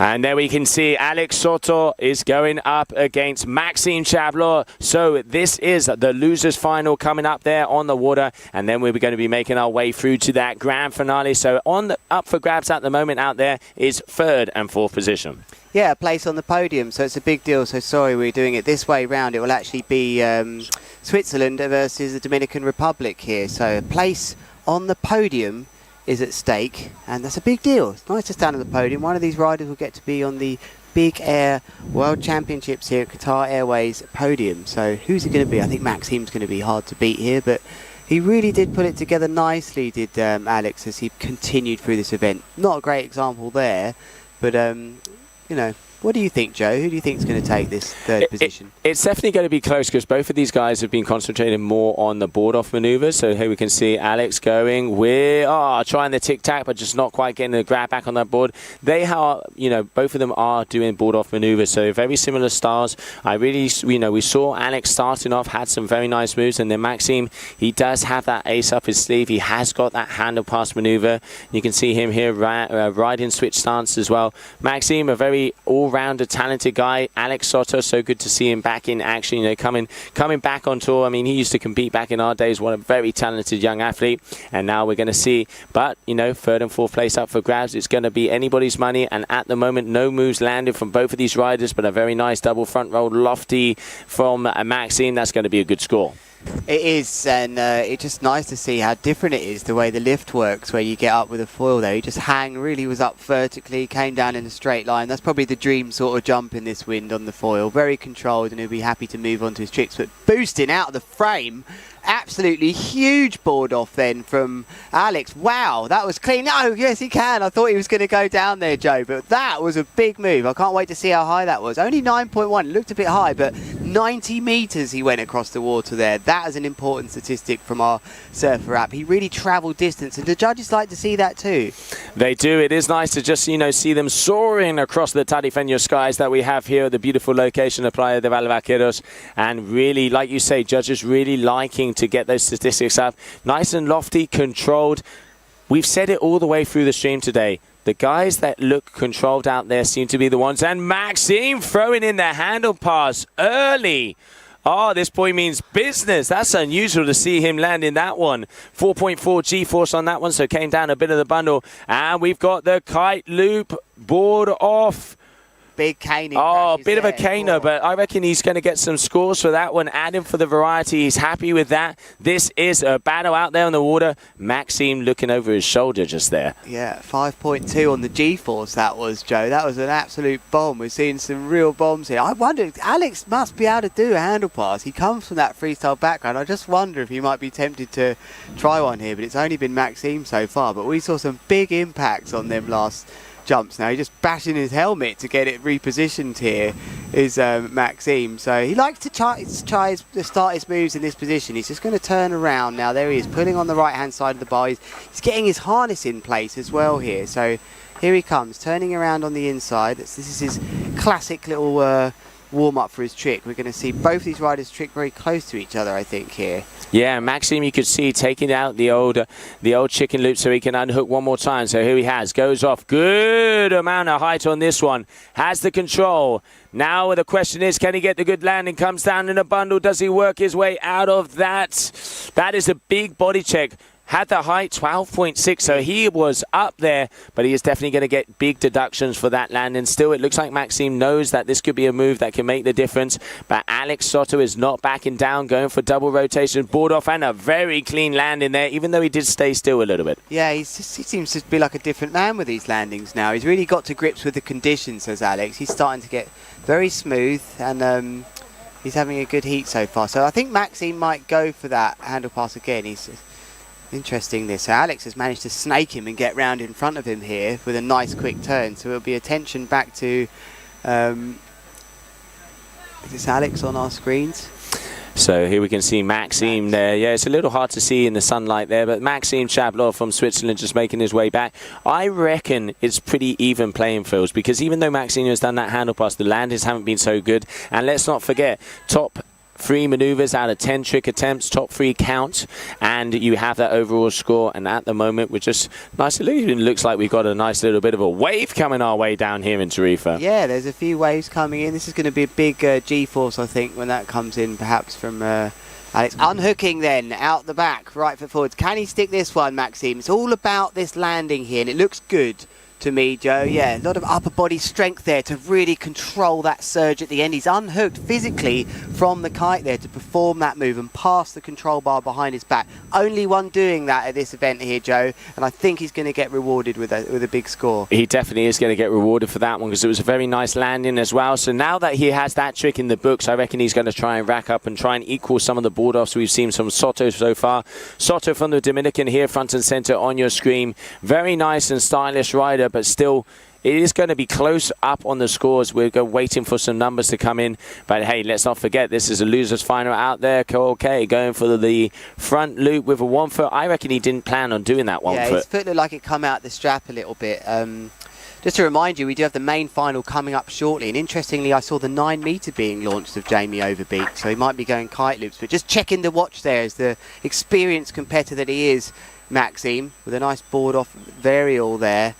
Nice little bit of a transition. This is the one thing I really like about these top riders. When they're comfortable, they start mixing it up. You know, like transitions, they're not going to be big tricks, but it's kind of like, you know, it's psychological. There's just showcasing. It's like, yeah, I'm here. I can do this. Yeah, I'll just chill and I'll float around here and get another move on. So Maxime, obviously in the driving seat at the moment after that last move. And let's see if he can hold on to that lead. So here we can see him going for the back roll board off. And also Alex Soto, we do in a similar maneuver, but both of the boys coming down a bit hard. So very equal heat out there on the water, Lewis.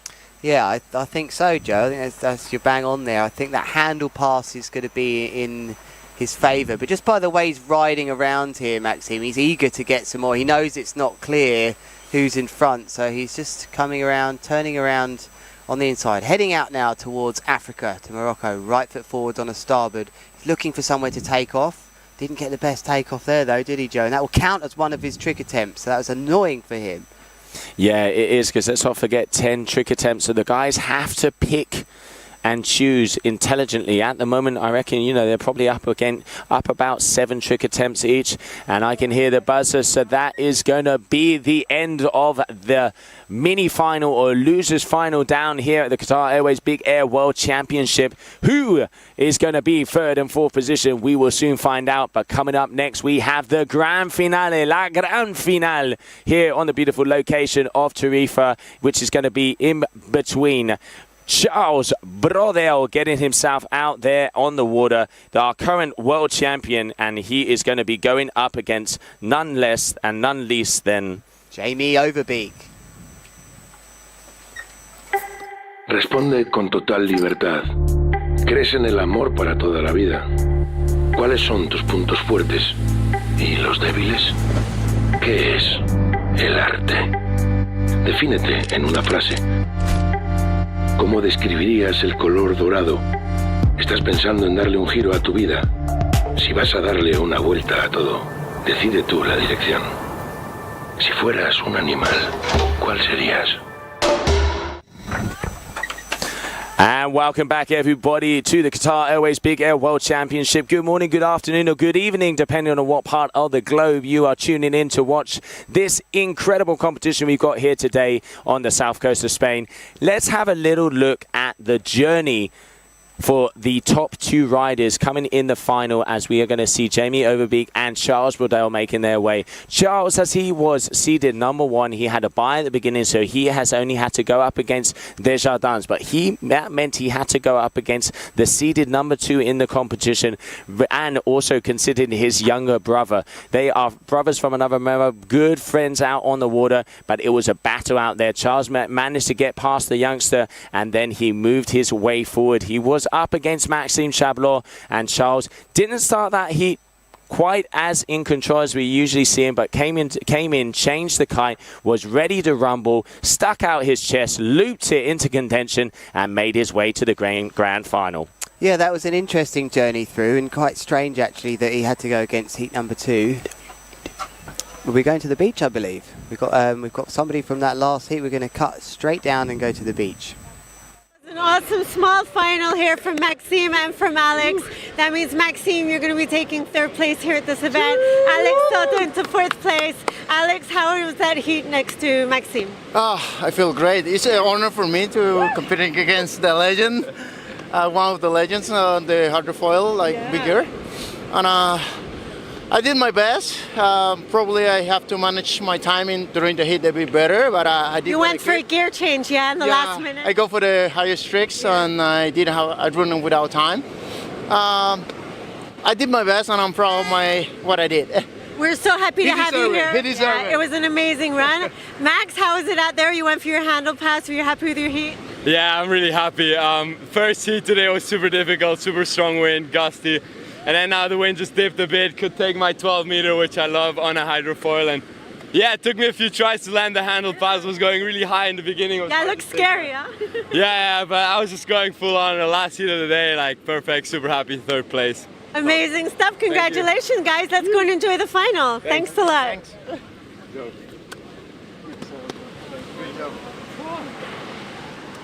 The final is finished. The top 4 on the beach. Stick around with the like button.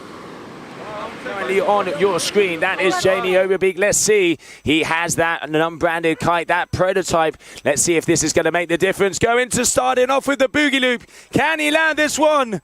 It does look like he does, and Charles Brodel also bringing in the big moves. That is one way to start a final, Lewis. Yeah, and we didn't quite see that move where he landed on the wave. It was a doobie loop entrance from Jamie Overbeek, and by the sounds of the crowd, I think he stuck it, but it also looked like Charles landed his first move too, and it must have been a kite loop, I think, because if the wind's windy enough to be on a 9 meter for Jamie, then I think Charles will also be on a kite loop. What a start to this final, Joe.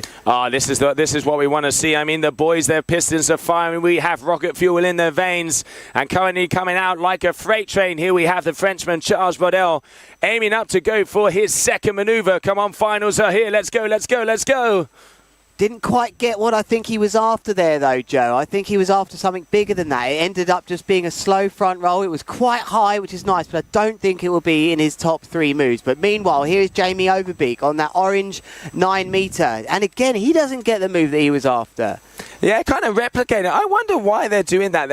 It does seem like sometimes they just don't get the gust in the middle to be able to get the height. Because, yeah, you know, I mean, Lewis, the name of the game is Big Air. We are looking for the guys to touch the sky. We are looking for them to fly across, get the crowd to their feet, but also perform the hardest tricks with extremity and technical difficulty up there. Currently, final on the water. France, we have Charles Brodel, our current world champion, coming in. He is up against Jamie Overbeek from the Netherlands, who has been absolutely killing it from the start. This is a good final. Oh, it doesn't get any better than this, and we're seeing, you know, brand new moves go into this. That doobie loop is definitely one that Overbeek has brought into this, and he's opened the heat with that. That's going to be a huge scorer. So can he do it? Can he cause this huge upset and unsettle the current world champion, who's on your screens right there with a huge back roll mega loop with a delayed back roll as well? What a landing on the wing there, Joe. That was special, right in front of Jamie. Yeah, and you could see him punch in the air, liking it. It's always good to see a claim, and the concentration when he was coming down, he was just getting used to that landing. And Jamie is determined. Both of these guys, it is pedal to the meadow out there. Finals on the water, but at the moment it does look like the current world champion Charles Brodel, with the black helmet front and center on your screen, is in the driving seat so far. I don't know. I think this Jamie's with that huge doobie loop, but he looks like he's got more tricks on the board so far. He's got his 3 on the board. So look at that for a demonstration of a nice boogie loop going into the second roll. He actually was thrown into 2.5 there, which unsettled him there. So that's not going to score, but Overbeek's having some issues there. Maybe some seaweed there at the bottom. That was unusual to see him fall like that. It was unusual. I mean, one of the things I like about Jamie is the height. Let's not forget this guy is one of the kiters to record some of the highest jumps out there this year, going to insane heights. So obviously when we, you know, throw him on here on a hydrofoil, we know the guy is going to be good, going big, but it does look like he's, you know, having a little bit of trouble on the inside section here. Is it the nerves? Is it seaweed? Is it just, you know, unfortunately with the chop? We'll find out, but it looks like he's got a straight line and preparing for takeoff. Okay, back roll rotation, not quite getting the height that he wanted there, Lewis. Yeah, he didn't get the lift, and it's all on takeoff with a lot of these moves. If you don't get that nice lifty feeling, you abort the move. So he's going to have have to eat into one of his trick attempts, unfortunately. But on your screens now is the current world champion.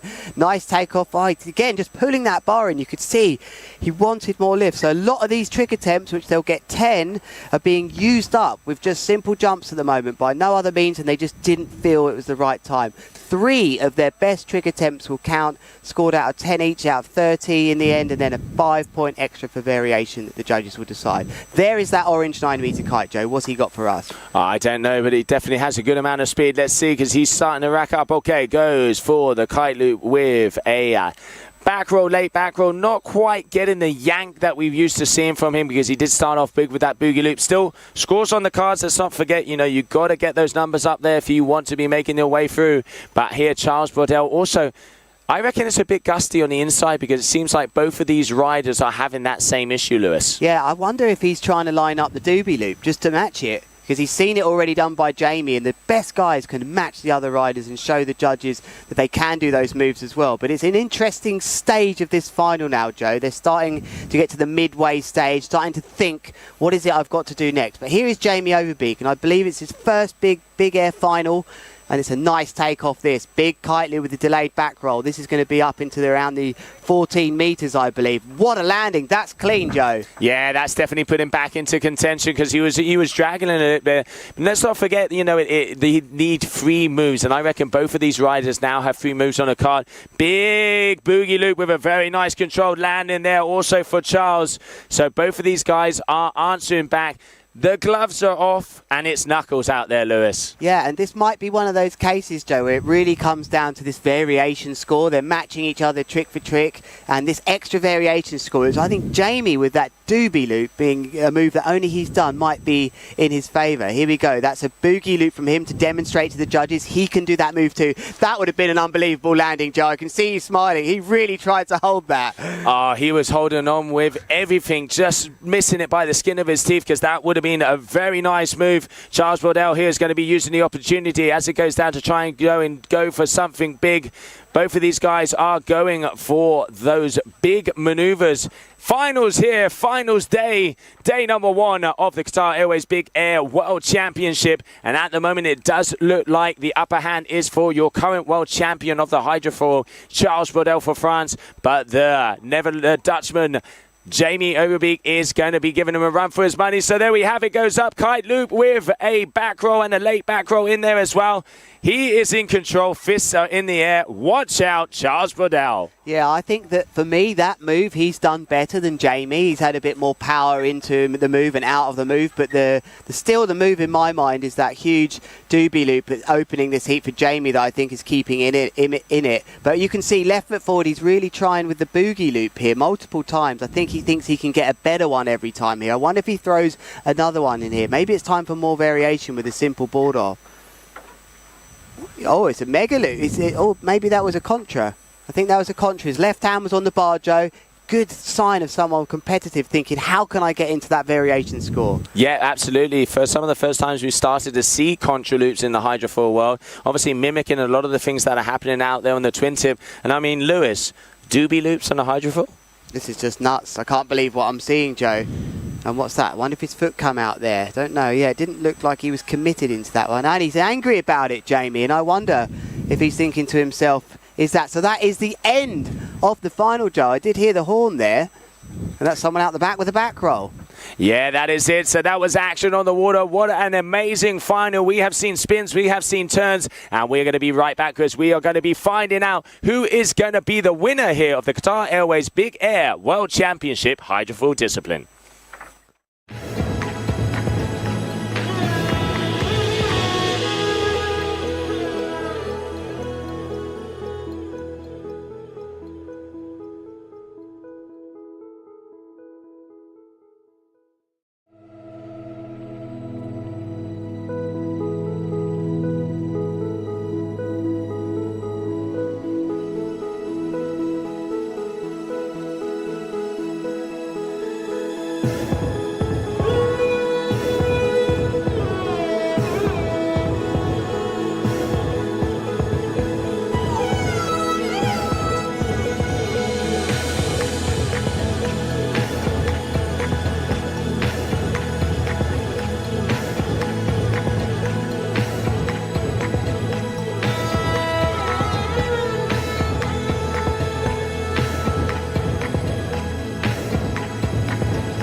Welcome back, everybody. What an action-packed day we have had here, Lewis. We just seen the final, waiting for those results to come in. Starting off, it is incredible to see where the Hydrofoil discipline is going.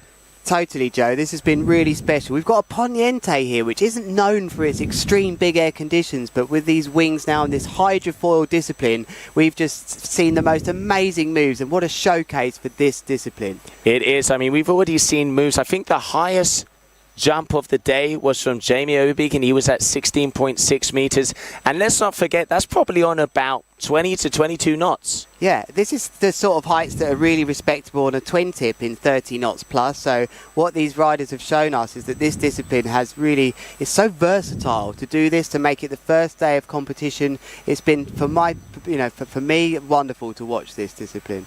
Yeah, no, it is really nice, and to have it down here at the hometown of Tarifa, you can see that's the vibe on the beach. We have the beautiful water, we have everybody there. It is great to be down here, and now it is time to reveal who has taken that crown. Let's go down to the beach with Gemma.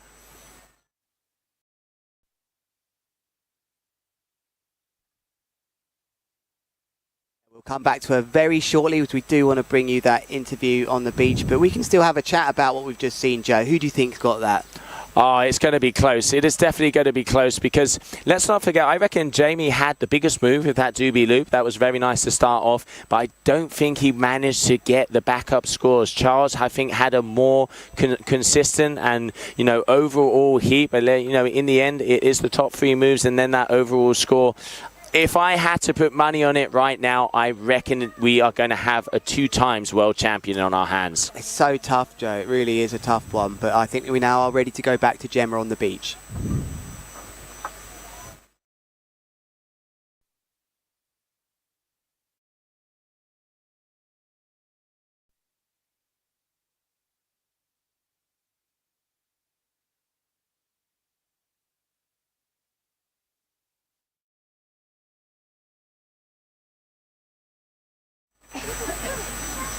We do apologise about this. It looks like obviously we cannot get the interview down there on the beach. Still waiting to see what is happening. It's just keeping us nervous and tingly up here in the booth, Lewis. Looks like they were interviewing Charles.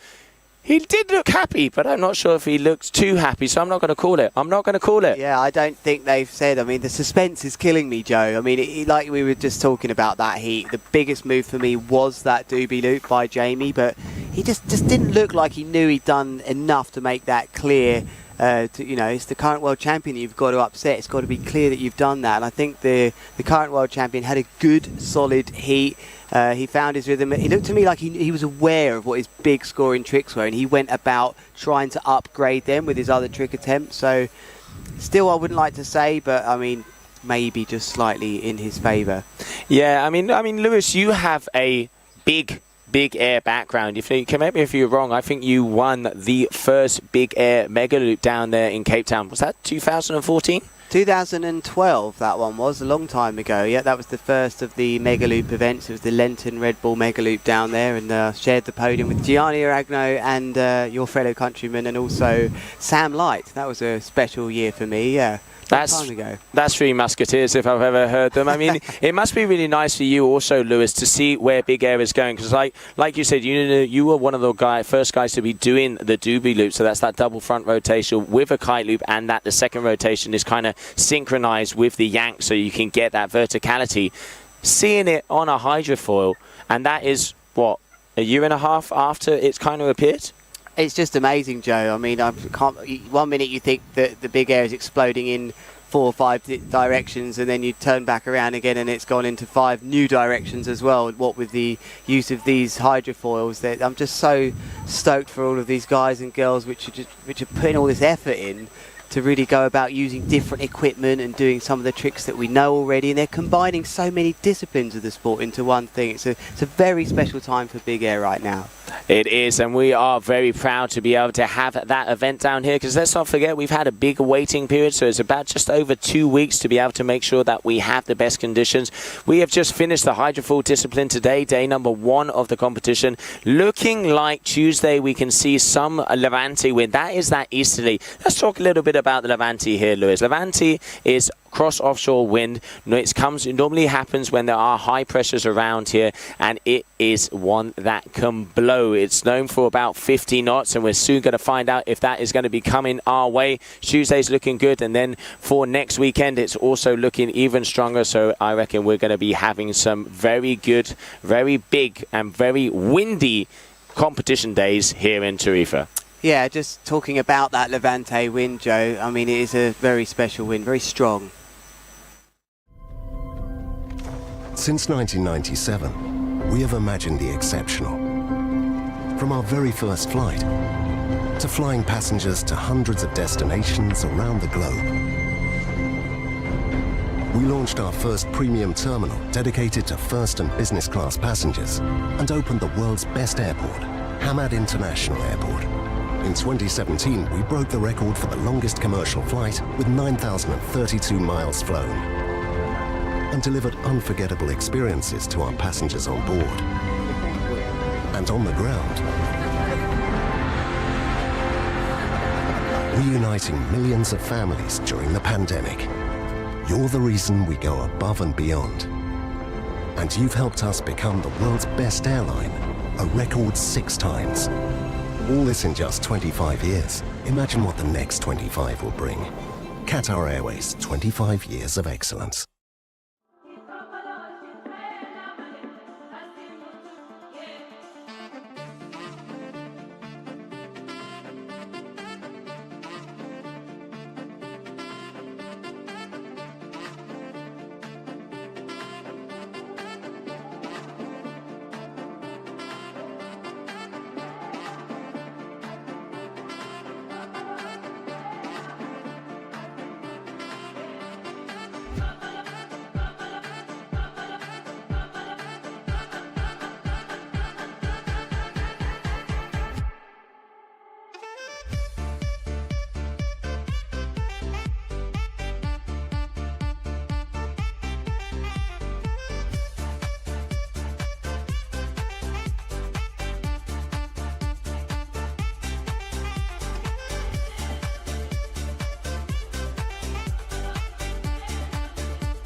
And welcome back here to the Qatar Airways Big Air World Championships in Tarifa. Very tense times on the beach of Valdevaqueiros as we await the news to find out who has become the new, or the current again, Big Air World Champion. We had an unbelievable final just now featuring Jamie Overbeek and Charles as well, who is in there, who is Charles Brodel from France. It was very much France against the Netherlands. These are the scenes in front of you as the riders all gather for the podium. 20 to 22 knots, maybe a little touch more sometimes, is blowing in from the right hand side. And I wouldn't like to bet who actually has taken that one. As a little recap, that final, I think one of the biggest moves we saw was the doobie loop, which is a double front roll with the mega loop. That was an opening move from Jamie Overbeek on his ozone, his 9 metre. But Charles Brodel had a very consistent heat and really worked his best tricks. Certainly the boogie loop for me was the one that he really worked at, and I think that might have just done it. But I don't know, I'm just a speaker. I do not judge specifically. I like to stay here and talk about the action. It's been lovely to do so with Joe, who's on his way down now to present this to us very shortly. But meanwhile, on your screens are the riders enjoying themselves. So not far away, I'm being told, from the podium. Very tense. One of these riders is about to have his life changed, possibly being a world champion. Could be a 2 times world champion. Here we go then. This is goodbye from me, Lewis Crathen. It's been a pleasure to talk with you. Now we pass over to Joe Ciestula down the beach. And we are down here at the beach. What an action-packed day we have had here at day 1 of the Qatar Airways Big Air World Championship. We had the Hydrofoil discipline today, and standing here to my right, we can see our top contenders. So everybody down here, we are going to be starting off that podium. I want you to please make some noise. Hagamos un poquito ruido. In 4th position, coming from the Dominican Republic, El Tigre, Alex Soto. Congratulations, Alex. Amazing riding out there. Good to see you back in action, mate. Good to see you back in action. Okay, in 3rd position, no surprise for this man to be up here. Pretty much champion in all disciplines. 3rd position here in Tarifa, I give you from Switzerland, Maxime Chablot.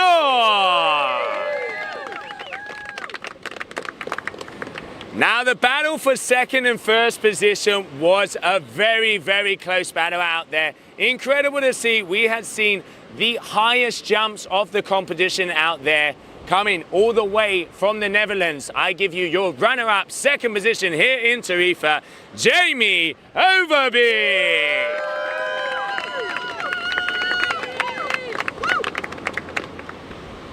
And moving on to the champion, El Campeón, making his way all the way from France, flying through the skies down here in Tarifa for the 2nd time, the world champion, Charles Brodel.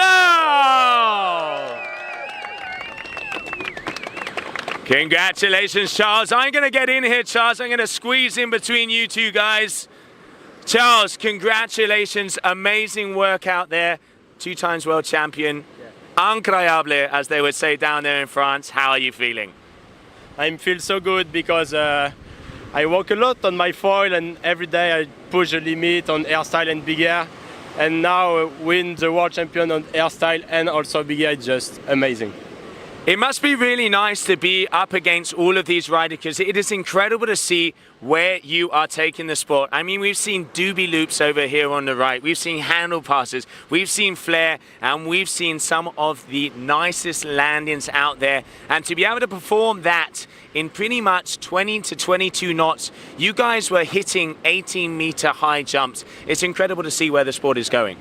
Yeah, it's incredible because as Jamie do a double loop, a doobie loop, and Maxime handle pass, and Alex good kite loop out of, it's just amazing to see where the hydrofoil is going. Well, thank you very much, guys. Amazing riding out there. Congratulations one more time. That is it for the day 1 here of the Qatar Airways Big Air World Championship. One more time, everybody down here on the beach. Let's make some noise. And back to you, Lewis.